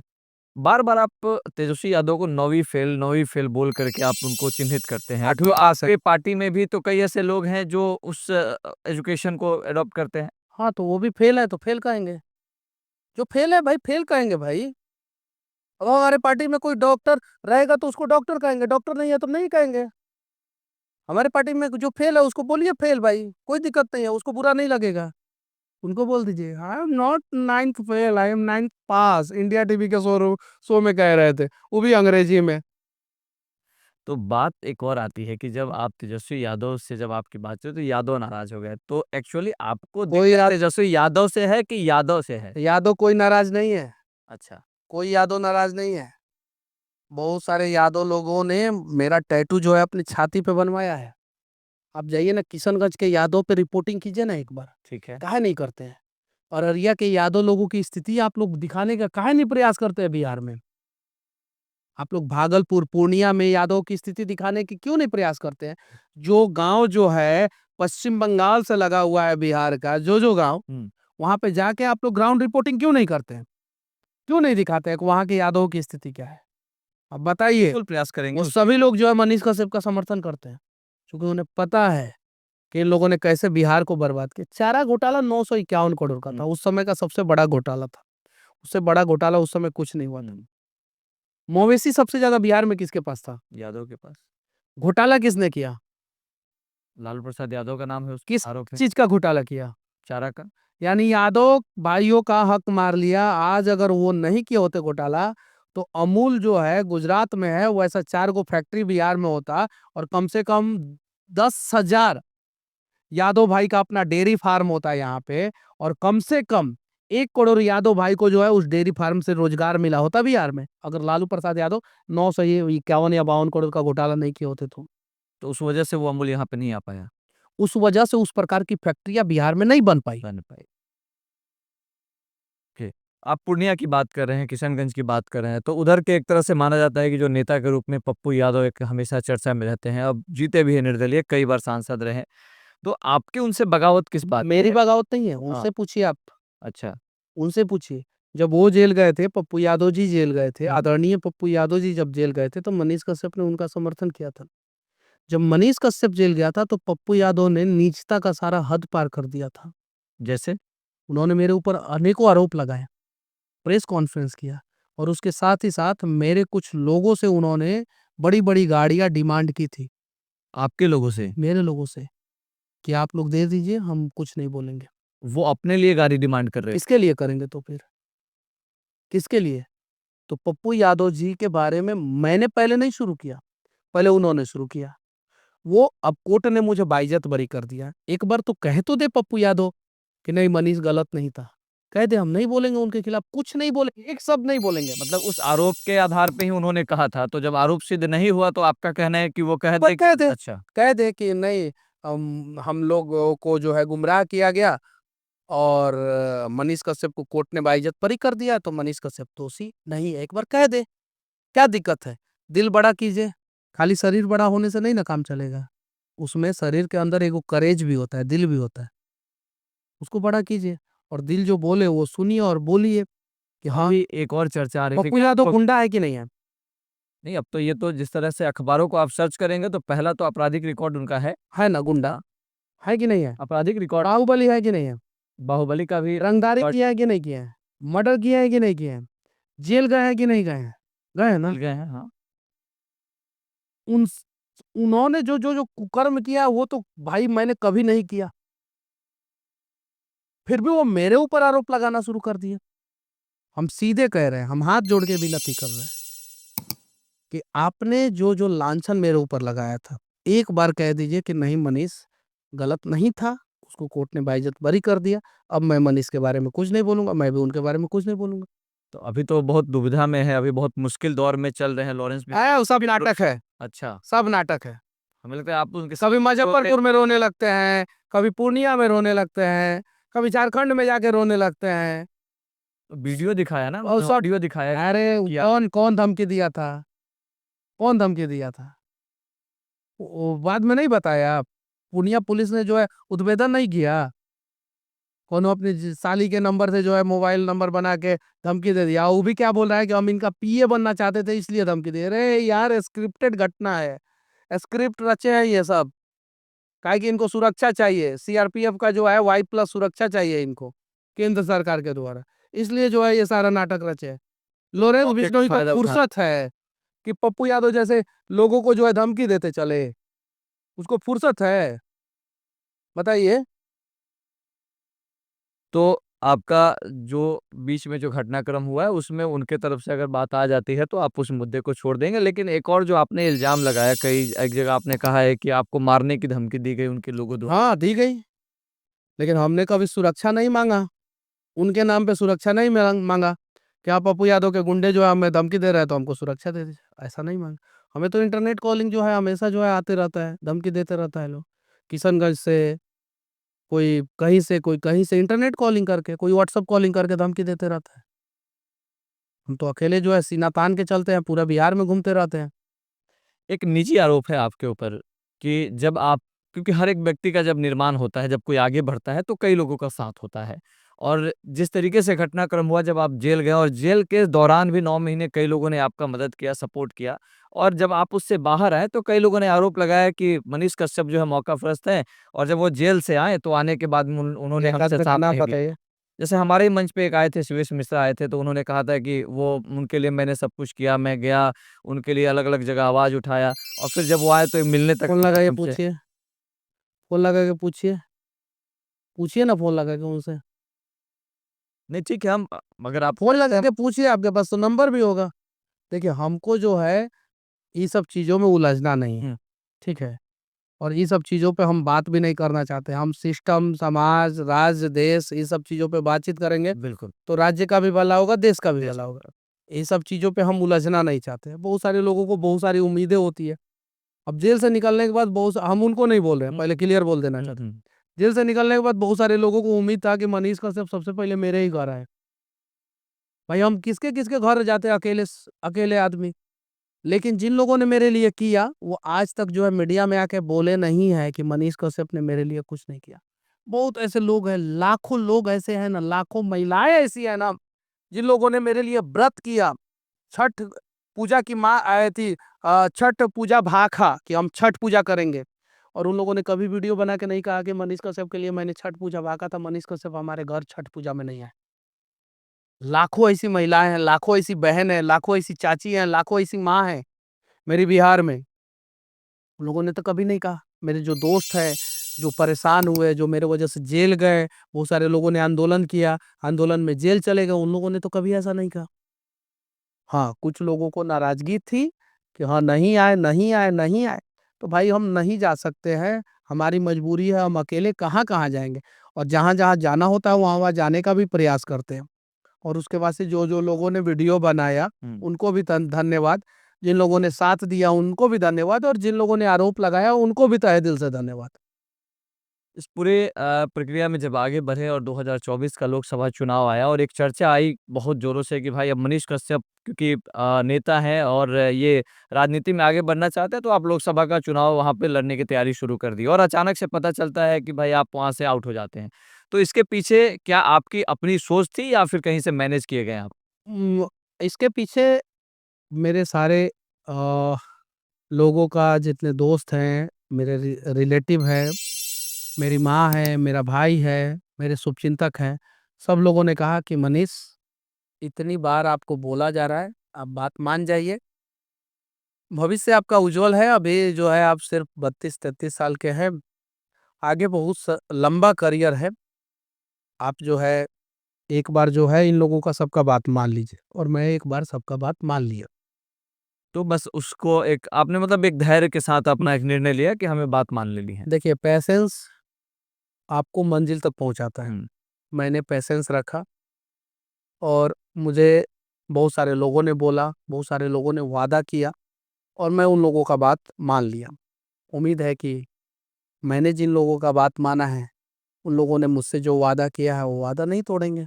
लेकिन ये जो वादा हुआ था वो तो आपका इंटरनल मामला है, हम उस पे नहीं जानना चाहेंगे। लेकिन लोगों ने कहा कि मनीष कश्यप जो है वो बिक गए हैं, एक सीट के लिए बिक गए हैं या फिर कुछ पैसे पे बिक गए हैं, ये भी आरोप लगे आपके देखिए, ऊपर। कहने वाले तो राजा रामचंद्र जी को भी नहीं छोड़े, श्री कृष्ण पे भी आरोप लगा, लगा कि नहीं? हम लोग तो इंसान हैं, हुँ। आरोप लगेगा। मोदी जी पे आरोप नहीं लगता है?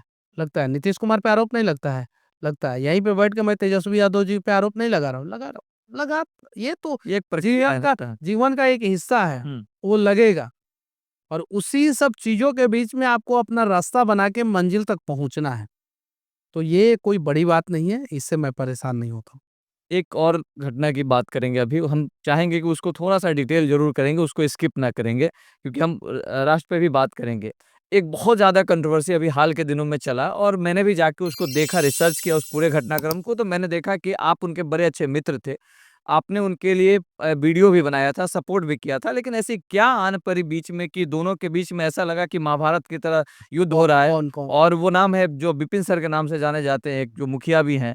तो उनसे आपके कई बार आपके हर वीडियो पे वो कंट्रोवर्सी बनाते हैं। उनसे पूछिए ना, उनके बुरे दिनों में मैं उनके साथ था, मेरे बुरे दिनों में वो मेरे साथ थे क्या? नहीं, बस वीडियो तो मैंने देखा है कि आपने उन्होंने मेरा समर्थन कभी किया क्या? मैंने उनके बुरे दिनों में, जब वो चुनाव-उनाव लड़ रहे थे या चुनाव लड़ने के बाद, मैंने समर्थन किया, बस। तो उनके पास वो उतना ही बुद्धि विवेक था, उतना ही दिमाग था, उतना ही संस्कार था। अरे दुश्मन भी अगर बुरे स्थिति में फँसा हो ना, तो उस पे वार नहीं किया जाता है। मैं तो, अब वो अगर दोस्त समझते हैं तो दोस्त था, दोस्त नहीं समझते हैं तो दुश्मन भी था, तो भी जो है नहीं करना चाहिए। तो उनकी जो है, उनको जो लगा वो उन्होंने किया। देखिए, उनका दुकान अब चल नहीं रहा है, सच्चाई ये है, नहीं चल रहा है, ठीक है? मतलब जो पढ़ाते हैं वो हाँ, नहीं चल नहीं चल रहा नहीं है। चल रहा अच्छा। है, जाके हुँ। देखिएगा। मनीष कश्यप नाम रख देते हैं खाली वीडियो में तो चल जाता है।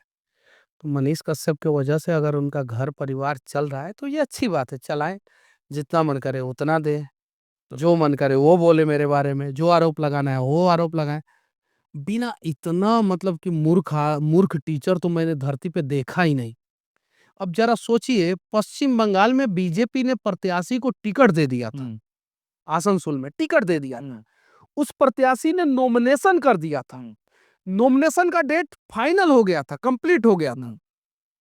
और उसके बाद बंगाल में मैं चुनाव प्रचार करने गया तो उन्होंने बोला कि मनीष कश्यप अब बंगाल से चुनाव लड़ेंगे, सिर्फ वीडियो के व्यू के लिए। या तो उस आदमी ने लोगों को गुमराह किया वीडियो के व्यू के लिए यह काम किया, और नहीं तो वो आदमी मूर्ख है। दो ही कारण हो सकता है। जब पश्चिम बंगाल में बीजेपी ने प्रत्याशी घोषित कर दिया था, पवन सिंह के बाद प्रत्याशी घोषित कर दिया था, उस प्रत्याशी ने नॉमिनेशन भर दिया था, उसके बाद मैं और मनोज तिवारी जो है वहां पे चुनाव प्रचार करने गए, तो ये आदमी जो है या तो रिसर्च नहीं करता है, बिना रिसर्च किए हुए जो है बोल देता है, और नहीं तो जो है व्यू के लिए जनता को, बिहार के लोगों को गुमराह कर दिया। तो ऐसे आदमी के बारे में हम कुछ आपने नहीं भी तो बोले। नहीं छोड़ा, आपने भी तो कह दिया कि नाच का लवंडा है, टुटपुजिया टीचर है। अरे आप बताइए ना, आप शिक्षक है और अश्लील गानों पे जो है रील बना रहे हैं, तो क्या बोले? आप जाके देखिए ना, कितने गंदे गंदे गानों पे रील बनाए हैं। आप जाके देखिए, आपको शर्म आ जाएगा। इतने गंदे गानों पे उन्होंने रील बनाया, शर्म आ जाएगा आपको। अब बताइए, बताइए, गलत जानकारी लोगों के सामने रखें, आपको खुद शर्म आएगा। लेकिन जेल जाने से पहले जब जब उन्होंने मुझे बुलाया, मैं गया, मेरे से जितना हुआ मैंने किया। जब मुझे जरूरत पड़ी तो चलिए, कोई बात नहीं। खैर, एक नारा बहुत चर्चा में है और उस दिन आप एक यहाँ पे क्रिकेट का आयोजन किए थे बिहार में, जिसमें भोजपुरिया दबंग और डिजिटल योद्धा के तरफ मैच हुआ, और जब मैच का समापन हो रहा था तो अंत में एक नारा गूंजा मनोज तिवारी जी की तरफ से, बटेंगे तो कटेंगे। तो इस पे आप, क्योंकि आप भी वहाँ पे थे, उपस्थित थे, और ये आपके पार्टी द्वारा ही ये नारा चल रहा है, तो इस पे आपकी क्या राय है? बटेंगे तो कटेंगे, सही बात है। बांग्लादेश में बट गए, कट गए। पाकिस्तान के कराची में एक समय जो है 70% से ज्यादा हिंदू थे, वो जातियों में बटे, आज जो है 5% भी नहीं है। लाहौर में जो है 70% से ज्यादा हिंदू थे, जातियों में बटे, आज बंटवारे के समय। 5% भी नहीं है। आप कंधार, हम्म। जिसको आप आज काबुल कहते हैं, वो जगह जो है, वहां से ये धृतराष्ट्र की पत्नी आई थी। हम्म। धृतराष्ट्र हाँ। की कंधार नरेश की बेटी से जो है ठीक। धृतराष्ट्र की शादी हुई थी। हम्म। शकुनी वहीं के थे। आज जो है वो चला गया, पूरा मुस्लिम बन गया, मुस्लिम देश बन गया। तो जहां जहां आप कश्मीर में जो है बट गए, अरे कश्मीरी पंडित को न मार रहा है सब, हम लोग क्या करेंगे? आज जो है कश्मीर में वहां पे जो दलित लोग हैं, उनको मारता है सब। न्यूज में अनेकों बार खबर आया, कश्मीर में आज बांग्लादेश में दलितों की हत्या हो रही है। किसकी? दलितों की। किसकी? दलितों की। आज बांग्लादेश में पिछड़े समाज के लोगों की हत्या हो रही है। बांग्लादेश में राजपूत थोड़ी है, बांग्लादेश में ब्राह्मण थोड़ी रुका। वो तो आजादी के समय में जब बंटवारा हुआ तो वो तो आ गया इधर। जो पिछड़े समाज के लोग, दलित समाज के लोग, जिनके पास पैसा नहीं था, आने का व्यवस्था नहीं था, गाड़ी नहीं था, जो अपना 4 दूर जमीन छोड़ के नहीं आ सकते थे, वो लोग नहीं आ पाए। आज उन दलितों की स्थिति क्या है? आज उस पिछड़े समाज के लोगों की स्थिति क्या है? यही सारी चीजें जो है, मैं फैक्ट्स जो है जब रखता हूं, तो पिछड़े समाज के जो नेता बन बैठे हैं, उन लोगों को बुरा लग जाता है। दलित समाज के जो नेता बन बैठे हैं, उन लोगों को बुरा लग जाता है। अरे चलिए ना, चला जाए बांग्लादेश, चलिए, चलते हैं। लेकिन नहीं जाएगा सब, तो अकेले जाके हम क्या करेंगे? तो इसीलिए कहा जाता है, एक है तो सेफ है, बटेंगे तो कटेंगे। तो बिना बटे अगर एक रहेंगे और एक बार दाड़ेंगे यहाँ से, तो बांग्लादेश की सरकार हिल जाएगी और सारा हिंदू बांग्लादेश में सेफ हो जाएगा। लेकिन हम तो प्रयास भी नहीं कर रहे हैं। एनआरसी जैसे मुद्दे पे आपकी क्या राय है? लागू होनी लागू होना चाहिए या नहीं चाहिए, होनी चाहिए? एकदम बिल्कुल लागू होना चाहिए। क्यों? कारण कुछ बताएं उसका, अगर। 6 करोड़ घुसपैठी जो है भारत में है, सुप्रीम कोर्ट का स्टेटमेंट है। इससे बड़ा कारण क्या हो सकता है? आप 6 करोड़ 6 घुसपैठी। करोड़ घुसपैठी है, पटना के सड़कों पे निकल जाइए, जहां मन करे वहां चिकन शॉप खुल गया है, वहां पे जो है खस्सी बकरी काट के लोग बेचना शुरू कर दिया है। राजवंशी नगर में चले जाइए, जब हनुमान मंदिर से जो है, जब स्टेडियम जाते हैं तो हनुमान मंदिर से जो है 50 मीटर की दूरी पे जो है, यहाँ पे राजवंशी नगर हनुमान मंदिर, पंचमुखी हनुमान मंदिर जो है, वहाँ पे 50 मीटर की दूरी पे जो है मंत्री लोगों के आवास के सामने जो है खस्सी बकरी काटा जा रहा है, मुर्गा काटा जा रहा है, रोड पे काटा जा रहा है, अवैध तरीके से काटा जा रहा है, इलीगल तरीके से काटा जा रहा है, बिना परमिशन काटा जा रहा है। बताइए, यहाँ पे कहा जाता है कि फिल्म में अगर खून दिखा दिया जाए तो ये यूए कैटेगरी नहीं होगा, एडल्ट कैटेगरी हो जाएगा। और एडल्ट कैटेगरी में छोटे बच्चे, 18 साल से कम उम्र के बच्चे को जाकर फिल्म नहीं देखना है। यहाँ पे सड़कों पे खून खराबा हो रहा है, इसका क्या? इसका क्या? बताइए। आप चले जाइए बेली रोड में चले जाइए, सड़कों पे जो है अवैध तरीके से जो है काटा जा रहा है खस्सी बकरी सब कुछ। तो फिर ये कौन लोग हैं? फिर वही जो आप जिसकी बात कर रहे हैं? वही घुसपैठी 6 करोड़ घुसपैठी, जिनको जो है यहाँ पे जमीन नहीं है, कोई घर नहीं है, कुछ नहीं है, तो कुछ ना कुछ तो रोजी पानी करना ही है। तो गए 1,000 रुपया का मुर्गा जो है 10 गो मुर्गा खरीद के लेके आए और काट के बेचे, और 2,000 में बेचे, एक दिन में 1,000 रुपया का फायदा हो गया। एक दिन में 1,000 रुपया का फायदा हो गया। 50 गो कपड़ा लेके आए, हर घर में घुस घूम घूम के 50 गो कपड़ा लेके आए, और वो आप आयरन करने के लिए दिए, और 20-20 रुपया में आयरन किए, हो गया उनका एक दिन का काम हो गया।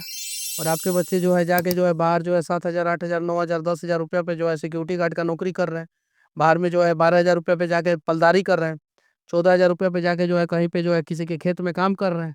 और उन्होंने कहा कि अरे आप ये काम कीजिएगा, आपके पूर्वजों से भी कराया गया, उनके पूर्वजों से भी कराया गया, आप ही काम कीजिएगा, छोड़िए आप ही काम। और जैसे आप छोड़े तैसे वो लोग पकड़ लिए, घुसपैठी लोग पकड़ लिए। और आप जो है 5,000, 7,000, 10,000 की नौकरी के लिए दर-दर की ठोकरें खा रहे हो, 50,000 रुपया घर बैठ के कमा रहा है। मन किया तो दुकान खोला, मन किया तो बंद किया। तो उसके लिए क्या मतलब आपको लगता है कि बिहार अवेयर होना, लागू होगा और बिहार देखिए सरकार मदद करे खास करके नीतीश कुमार को लेकर के ये चीज़? अवेयर होना चाहिए। अच्छा। हमारे दलित भाई, हमारे पिछड़े समाज के लोग, हमारे स्वर्ण समाज के लोग एक हो जाएँ, अवेयर हों। हमारा जो बिज़नेस था, हमारा जो पुश्तैनी बिज़नेस था, उसे हम ना छोड़ें। अगर हमारा धर्म इतना खराब होता तो चाणक्य से महान कौन था? चाणक्य से विद्वान कौन था? वो चंद्रगुप्त मौर्य को राजा क्यों बना देते? वो कहते कि हम ब्राह्मण हैं तो किसी ब्राह्मण को बनाएँगे या किसी क्षत्रिय को बनाएँगे। हमारा अगर धर्म इतना खराब था, तो अम्बेडकर को पढ़ाने वाला एक ब्राह्मण राजा क्यों होता? अम्बेडकर जैसे आदमी को जो है ब्राह्मण राजा जो है इंग्लैंड क्यों भेजता बैरिस्टर की पढ़ाई करने के लिए? क्यों भेजता? हमारे धर्म में जाति नाम का तो कोई जहर था ही नहीं। ये जाति नाम का जहर जो है जब मुगल आए भारत में तब पैदा हुआ। उसके पहले जाति शब्द ही नहीं था। वर्ण थे बस। वर्ण व्यवस्था था। वो भी कर्म के हिसाब से वर्ण व्यवस्था था, जन्म के हिसाब से नहीं। अभी ये लोग कहते हैं कि एकलव्य को जो है द्रोणाचार्य नहीं पढ़ा। एकलव्य को जो द्रोणाचार्य नहीं पढ़ा। ये कड़वा बात बोलता हूँ। चिराग पासवान जी जिस स्कूल में पढ़े हैं, क्या पासवान का हर एक लड़का जो है उस स्कूल में पढ़ पाएगा? नहीं समझ। अंबानी के स्कूल में जो है जो बच्चे पढ़ रहे हैं, दलित के नेता के बच्चे पढ़ रहे हैं, पिछड़े समाज के नेता के बच्चे पढ़ रहे हैं, स्वर्ण समाज के नेता के बच्चे पढ़ रहे हैं, क्या स्वर्ण समाज का हर एक बच्चा जो है अंबानी के स्कूल में पढ़ पाएगा? दलित समाज का हर एक बच्चा पढ़ पाएगा? इसको बना दिया गया कि हाँ उन्होंने जो है वो शूद्र था इसलिए नहीं पढ़ाया। नहीं, गलत बात है। वो उस कैटेगरी में वहां पे जॉब करते थे द्रोणाचार्य, और उन्हें बताया गया था कि राज खानदान के लोगों को ही पढ़ाना है। जैसे अंबानी के स्कूल में बताया गया है कि पैसे वाले को ही पढ़ाना है। अंबानी छोड़ दीजिए ना, यहाँ पे पटना में बहुत सारा प्राइवेट स्कूल है जिसमें गरीब के बच्चे पढ़ पाते हैं क्या? नहीं। नहीं पढ़ पाते। वो चाहे किसी भी जाति के हो। किसी भी जाति के हो, हुँ। स्वर्ण समाज के क्यों ना हो, नहीं पढ़ पाते। तो इसको बना दिया गया। इसको किसने? मुगल लोगों ने बनाया और भारत को जो है बांटने का प्रयास किया। एक जो यूट्यूबर हैं जिनकी चर्चा कई बार बहुत बड़े लेवल पे होती है और उनके उनका नाम है ध्रुव राठी, जिनको आपने इंडी गठबंधन का औलाद जैसे शब्दों से आपने उनको नवाजा था। तो ध्रुव राठी का जो अभी के समय में जिस तरीके का स्टेटमेंट आ रहा है, जिस तरह के वीडियो आ रहे हैं, उससे आप कितना समर्थन करते हैं? देखिए, ध्रुव राठी जर्मनी में बैठे हैं, उन्हें फंडिंग होता है अमेरिका से, और भी बहुत सारी जगहों से फंडिंग होता है, बहुत सारी जगहों से। और वो जो है लोकसभा चुनाव में जो है एक्टिव हो जाते हैं। लोकसभा चुनाव में? चुनाव में एक्टिव हो जाते हैं। मनोज तिवारी पे भी वीडियो बनाया था उन्होंने, ध्रुव राठी ने। हुँ। एक्टिव हो जाते हैं और उन्हें जहाँ-जहाँ से पैसा मिलता है उस हिसाब से वो काम करते हैं। उसके बाद से कभी-कभी 100 वीडियो बनाने के बाद कभी-कभी जो है उनको लगता है कि थोड़ा न्यूट्रल होने के लिए तो वो 1-2 वीडियो बना देते हैं। बांग्लादेश के सड़कों पे, ढाका की सड़कों पे जो खून की नदियाँ बही थी मुहर्रम के बाद, हुँ। उन्होंने वीडियो बना दिया था। 2017 या 18 या 19 में बनाया था। वो वीडियो बाद में वायरल हुआ, और जब मुस्लिम लोग गाली देना शुरू किए तब ध्रुव राठी के पास कोई जवाब नहीं था। ध्रुव राठी जो है 99% झूठ परोसते हैं। मैं 100% नहीं कहूँगा, 99% झूठ परोसते हैं। और वैसे लोगों का मैं समर्थन नहीं करता हूँ। ये जर्मन शेफर्ड है। हुँ। नहीं, एक बार थोड़ा एक डिटेल कर दें खतरनाक दर्शकों को। कुत्ता होता है, उसको गोली मार देना हुँ। चाहिए। उसको अपने पास नहीं रखना चाहिए। और अगर अपने पास रख रहे हैं तो सिक्कड़ में बांध के रखिए। तो यही जर्मन शेफर्ड है, और इन्हें पैसा मिलता है तो ये जो है इंडी गठबंधन के लिए, लेफ्टिस्ट लिबरल के लिए काम करते हैं। कि कई लोगों भी, जैसे कुछ लोगों ने, मैंने पहले चर्चा किया था कि भाई आप आ रहे हैं इंटरव्यू में, तो कुछ लोगों ने सवाल भी भेजा है मुझे, तो उसमें एक सवाल था कि जब मनीष कश्यप को उस समय सरेंडर ही करना था गिरफ्तारी के समय, तो फिर कुर्की जब्ती के पहले सरेंडर कर दे, उसके बाद में क्यों सरेंडर किया? उन तब तो दोनों से अलग। सरेंडर करने के बाद कुर्की जब्ती हुआ। सरेंडर करने के बाद कुर्की कुर्की जब्ती हुआ। जब्ती हुआ। मेरे घर का चापाकल उखाड़ लिया गया। चापाकल उखाड़ना जो है संविधान में नहीं है। अब बिजली, पानी और हवा पे जो है कब्जा नहीं कर सकते हैं। मेरा तो छोड़िए, मेरे चाचा का घर का जो है चौकी, किवाड़, ये सब सब तोड़ दिया गया। ये सारी चीजें। और चलिए ठीक है, कुर्की का आदेश मेरे केस में निकल गया, निकला ना मेरे केस में। तो तेजस्वी यादव जो है अभी लैंड फॉर जॉब मामले में फंसे हुए हैं, इनके ऊपर कुर्की का आदेश क्यों नहीं निकल रहा है? और मैंने जगदीशपुर थाने में सरेंडर कर दिया था, उसके बाद कुर्की किया गया। आनंद फानंद में मनीष कश्यप को कमजोर करने के लिए, मनीष कश्यप को बदनाम करने के लिए, मनीष कश्यप को बर्बाद करने के लिए। क्योंकि जब सरेंडर कर दिए थे तो कुर्की जैसी उस तरह काम रुक जाने करने की चाहिए, जरूरत रुक जानी चाहिए थी। रुक जानी चाहिए थी। 600 से ज्यादा पुलिस वाले आए मेरे गांव में। कुछ लोग तो विदाउट ड्रेस में थे, सुबह सुबह का समय था। उन लोगों ने बोला कि हम लोग तो नहीं चाहते, हम लोग तो मनीष कश्यप के फैन है, मनीष कश्यप तो हमारे लिए भी आवाज उठाते हैं। क्योंकि पुलिस वाले के भी पेंशन के लिए मनीष कश्यप ने 50 वीडियो बनाया कि पुलिस वाले को पेंशन मिलना चाहिए। उनके बच्चे को CSD, कैंटीन स्टोर डिपार्टमेंट, जो सरकारी आर्मी को जो मिलता है, पैरामिलिट्री को मिलता है, वैसे जो है CSD का फैसिलिटी मिलना चाहिए। आर्मी स्कूल जैसे हर जगह होता है, आर्मी कैंप के बगल में आर्मी स्कूल होता है, वैसे जो है पुलिस स्कूल भी होना चाहिए। तमिलनाडु में पुलिस स्कूल है, मैंने देखा। जब मैं जाता था मदुरई से चेन्नई कोर्ट में, तो रास्ते में कहीं कहीं दिखता था police academy, police school, police school. अच्छा। हाँ, +2 लिखा हुआ रहता था। तो बिहार में भी हर एक जिला में कम से कम 2-2 पुलिस स्कूल होना चाहिए। 38 जिला है, 2-2 पुलिस स्कूल हो जाए तो अच्छी बात है ना। पुलिस वाले के बच्चे को बहुत दिक्कत होता है, ट्रांसफर हो जाता है, फिर उनके बच्चों को जो है दूसरे स्कूल में जो है जल्दी एडमिशन नहीं मिलता है। तो हर जगह होना चाहिए पुलिस स्कूल। बिल्कुल। होना चाहिए कि नहीं होना चाहिए? सहूलियत होगी हम लोगों की। पुलिस वालों के लिए अपना अस्पताल होना चाहिए। हर जिला में कम से कम एक अस्पताल होना चाहिए, और एक अस्पताल नहीं है तो सदर अस्पताल में एक व्यवस्था होना चाहिए। जिस प्रकार से आर्मी का डॉक्टर होता है, उसी प्रकार से पुलिस का डॉक्टर होना चाहिए। इस सब चीज़ों के लिए मैं आवाज़ उठाता था, तो उन लोगों को भी बुरा लगा। और मेरे घर का कुर्की हो रहा था तो बहुत सारे पुलिस वाले रो रहे थे। सच्चाई है, जाके पूछिएगा वहाँ पे, मेरे गाँव के लोग बताएंगे। मतलब उन लोगों ने ये देखा कि आपके साथ गलत हो रहा है। गलत हो रहा है। हो रहा है, ओके। अब थोड़ा-सा लास्ट मोमेंट है, बस जो एक पहलू छूट गया है, बस उस पे हम लोग थोड़ा-सा टच कर लेते हैं। क्योंकि बिहार में बात कर रहे हैं और बिहार की बात करें तो भोजपुरी को छोड़ नहीं सकते हैं, और कई बार आपके वीडियोज़ आते हैं भोजपुरी पे भी। भोजपुरी में जिस तरीके से अश्लीलता अभी है, क्या आप उसका समर्थन करते हैं? भोजपुरी में अश्लीलता नहीं है, भोजपुरी गानों में अश्लीलता है। भोजपुरी हुँ, गानों में अश्लीलता है। तानिया झा नाम की एक सिंगर है। हुँ। मैंने उनको बोला अश्लील मत गाइए, और आज गाना छोड़ दिए। आज लोगों ने सुनना छोड़ दिया। अच्छा। मैंने बोला अश्लील मत गाइए, हुँ, और उन्होंने अश्लील गाना छोड़ दिया। ठीक है। अच्छा गाना शुरू कर दिया, और आज लोगों ने अच्छा गाना सुनना बंद कर दिया। काहे कि लोगों को वही चीज़ें चाहिए था। कब तक हम सिंगर को गाली देंगे? कमाल के गायक है पवन सिंह, हुँ, ज़बरदस्त गला है। कमाल के एक्टर हैं जो है खेसारी लाल यादव, इंसान भी अच्छे हैं। रवि किशन, इन सबसे अच्छे जो एक्टिंग में जो है, उनका फ़िल्म जो है ऑस्कर में चला गया। ऑस्कर में रवि किशन का फ़िल्म बिल्कुल। चला गया। लापता मनोज पुलिस। तिवारी हुँ, अच्छा गाते हैं। निरहुआ हुँ। अच्छा गाते हैं। लेकिन आप देखिए कि जब शादी का सीज़न आता है, तो जिसका सबसे ज़्यादा अश्लील गाना रहता है, वही बजता है। ये सच्चाई है। अब तानिया झा कल को मेरे से पूछेगी कि मनीष भैया आपके कहने पे तो मैंने अश्लील गाना गाना छोड़ दिया। अब मेरा घर रोज़ी-रोटी कुछ नहीं चल रहा, मैं क्या करूँ? क्या जवाब दूँगा मैं? बताइए?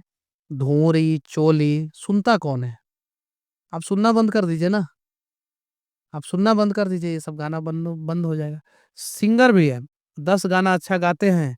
और उस कल मैं एक जगह गया था, कुछ लोगों ने मुझे बुलाया था। हुँ। बिस्कोमान में एक रेस्टोरेंट है इन्फिनिटी, वहाँ पे एक सिंगर मिले, बोले कि भैया हम अच्छा गाना गाते हैं। हम बोले तभी तो हम आपको नहीं पहचानते हैं। आप भी 2-4 गो चोली ढोरी अश्लील किए होते। मैंने एक ज़मीनी स्टार खोला, हाँ। बहुत पैसा इन्वेस्टमेंट किया, बहुत। स्टूडियो भी बनाया आपने? जेल से निकलने के बाद हुँ। नहीं चल पाया। अच्छा।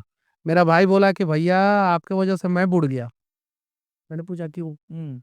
तो आपका नाम जुड़ गया इसमें, आपका नाम नहीं जुड़ा रहता तो जो सिंगर गाते हैं वही गवाता मैं, और आज जो है मैं भी जो है कुछ पैसा कमाया होता। उसका ड्रीम प्रोजेक्ट था, मैंने सपोर्ट किया। मैंने अच्छे-अच्छे बहुत सिंगर अच्छा मेहनत किया था मैंने आपने। अच्छे-अच्छे सिंगर को लेके आया। हुँ। मुझे जो लोग मिले, जितने भी सिंगिंग के लोग मिले, बोले क्या कि मनीष भैया इससे आप अपना नाम हटा लीजिए और इसमें जैसा गाना गाता है लोग वैसा गाना दीजिए। अब मैं क्या करूँ? अभी क्या स्थिति है ज़मीनी स्टार की? मैं उससे हट गया, अलग हट गया। अब भाई जो है चला रहा है, भाई भी जो है उसको छोड़ देगा अब, कोई और चलाएगा, कोई और चलाएगा। क्या करेंगे हम? स्टूडियो है, सब कुछ है, किसी न किसी को तो देना देखना पड़ेगा। पड़ेगा बिल्कुल। या तो खुद चलाइए या तो किसी को दीजिए। खुद जब नहीं चला पाएगा तो किसी को दीजिए। और जब किसी को देंगे तो वो हमारे हिसाब से तो चलेगा नहीं। क्या करेंगे? आप बताइए। खूब बढ़िया-बढ़िया गाना उसमें गाया गया, खूब बढ़िया। एक बच्ची है जो दोनों आँख से अंधी है। उसने गाना गाया है, जिग जैग ने गाना गाया। उसके अलावा जो है वो क्या नाम है? रजनीश, रॉय रजनीश, कमाल का मतलब कि सिंगर है, बहुत बढ़िया। रॉय रजनीश उसने गाना गाया। अच्छे गाने गाए, नहीं चला। उन्हीं लोगों ने कहा कि भैया आपका चेहरा नहीं होता तो हम लोग तो इसको इतना बढ़िया व्यवस्था है यहाँ पे, उतना बढ़िया स्टूडियो जो है पटना में आपको देखने को नहीं मिलेगा। बड़े-बड़े लोगों का स्टूडियो जो है बिहार में उतना बढ़िया देखने को नहीं मिलेगा, जितना बढ़िया व्यवस्था मैंने किया था, कि इतना बढ़िया संसाधन में, इतना बढ़िया व्यवस्था में भैया हम लोग धमाल मचा दिए होते। बहुत बड़ी बात और बहुत गंभीर बात आप कह रहे हैं। अभी हाल में बिहार में पुष्पा 2 का ट्रेलर लॉन्च हुआ। एक इस तरह से देखा जाए तो कोई नेशनल फ़िल्म नहीं है वो। नेशनल इन द सेंस कि एक स्टेट का फ़िल्म है वो। नहीं, नहीं, नहीं, वो पैन इंडिया फ़िल्म है। पैन इंडिया वो फ़िल्म है लेकिन हर एक नहीं, नहीं, नहीं, नहीं, वो है ठीक है, वो हर एक भाषा में रिलीज़ होगा और वो पैन इंडिया ही रिलीज़ होगा। और उसमें प्रोड्यूसर, डिस्ट्रीब्यूटर बहुत सारे लोग जो है पैन इंडिया के हैं। तो पैन इंडिया फ़िल्म ही मानिए, और बिहार में क्रेज़ है, हुँ। क्रेज़ है। अच्छी फ़िल्म आएगी पुष्पा, चलेगा। लेकिन एक चीज़ मैं कहना चाहता हूँ, पुष्पा 1 हो या पुष्पा 2 हो, हुँ। उसमें एक तस्कर को सपोर्ट किया गया, तस्कर को हीरो बनाया गया। किसको हीरो बनाया गया? तस्कर को। तस्कर को, हुँ। चंदन का तस्करी करने वाले व्यक्ति को हीरो बनाया गया। तो ऐसे लोगों को हमें जो है सपोर्ट नहीं करना चाहिए। उस फ़िल्म की वजह से आंध्र प्रदेश में, तमिलनाडु में और उड़ीसा में के कुछ भागों में जो है चंदन की तस्करी बढ़ गई थी। फ़िल्म के बाद। उस फ़िल्म के बाद अब नए-नए तरीके से तस्करी होना शुरू हो गया था। अब बताइए, एक तरफ पवन कल्याण, वहीं आंध्र प्रदेश के, वहीं तेलुगु इंडस्ट्री के पवन कल्याण जा रहे हैं, तस्करों को पकड़ रहे हैं, वो चाहे वो शिप से तस्करी करने वाले हों या किसी चीज़ से तस्करी करना। दूसरी तरफ एक फ़िल्म में जो है तस्कर को जो है सुपर हीरो बना के दिखाया जा रहा है, परोसा जा रहा है। उसके पीछे क्रेज़ी फैन क्रेज़ी है। तो अब हम सवाल किससे करें? अगर इस पे हम ज़्यादा हार्ड बोल देंगे तो लोग गाली देना शुरू हुँ, कर हुँ, देंगे। हुँ। सवाल किससे किया जाए? आप किसको सपोर्ट कर रहे हैं? बताइए। हाँ, फिर वैसे एक एक ऐसी विचारधारा लोगों को देखेंगे वही जो देखेंगे वही सीखेंगे द वही साबरमती रिपोर्ट या द साबरमती एक्सप्रेस फ़िल्म आया, उसका कलेक्शन कितना हुआ? 10 करोड़ भी नहीं हो पाया अभी तक। फ़िल्म उस हिसाब से नहीं कमा पाई। और ये फ़िल्म जो है 1 दिन में 150 करोड़ रुपया कमाएगा।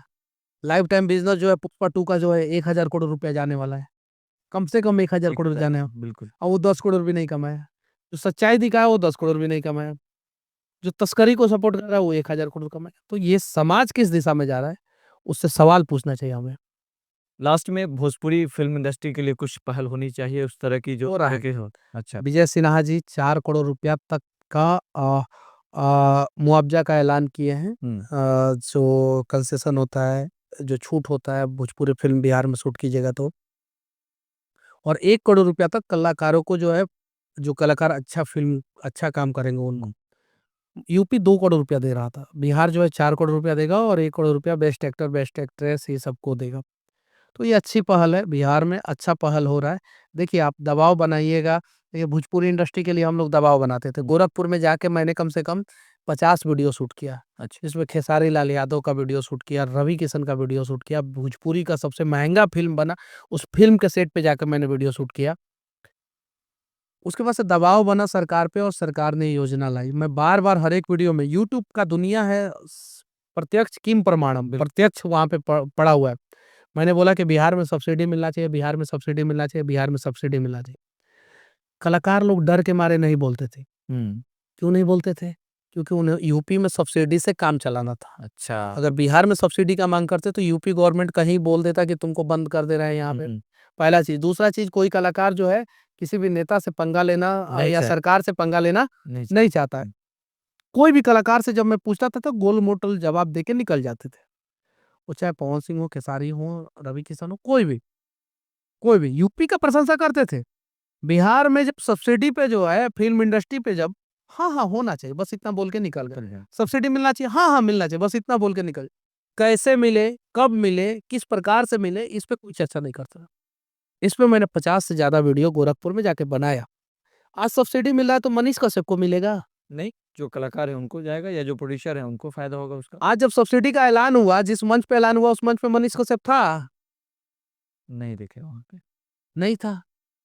तो समाज के लिए काम करते जाइए, आलोचना और सपोर्ट दोनों होगा। आज भोजपुरी इंडस्ट्री का एक कलाकार कह दे कि सब्सिडी के लिए लड़ा हो, एक कलाकार कह दे कि सब्सिडी के लिए स्पेशल वीडियो बनाया हो, फिल्म इंडस्ट्री के लिए स्पेशल वीडियो बनाया हो, सवाल पूछने पे हाँ हाँ होना चाहिए। बिहार में सड़क होना चाहिए तो हाँ हाँ होना चाहिए, लेकिन आवाज नहीं उठाएंगे। लेकिन आवाज नहीं उठाएंगे। तो आज सब्सिडी मिल रहा है, मनीष कश्यप उसका देन है। बहुत लंबा लड़ाई मनीष कश्यप लड़ा है। सिर्फ यूपी में जाकर 50 वीडियो बनाए हम। दिनेश लाल यादव से जो है उनके संसद फ्लैट पे जाके जो है हम सवाल पूछे थे इस विषय पे। इस विषय पे। मनोज तिवारी से पूछे थे, पवन सिंह जी से पूछे थे, रवि किशन से पूछे थे, दिनेश लाल यादव से पूछे थे, अक्षरा सिंह से पूछे थे, और भी बहुत लिस्ट बहुत लंबा है। तो ये इसका पहल अब हो गया है, हो गया है इसमें। और बस अंत में ये बता दीजिए कि तेज प्रताप यादव आपको कैसे नेता लगते अच्छे आदमी है, इंसान अच्छे हैं, भक्ति भाव में लीन रहते हैं। उनके साथ नाइंसाफी हो रहा है। अब क्या नाइंसाफी हो रहा है सारी चीजें नहीं बताऊंगा।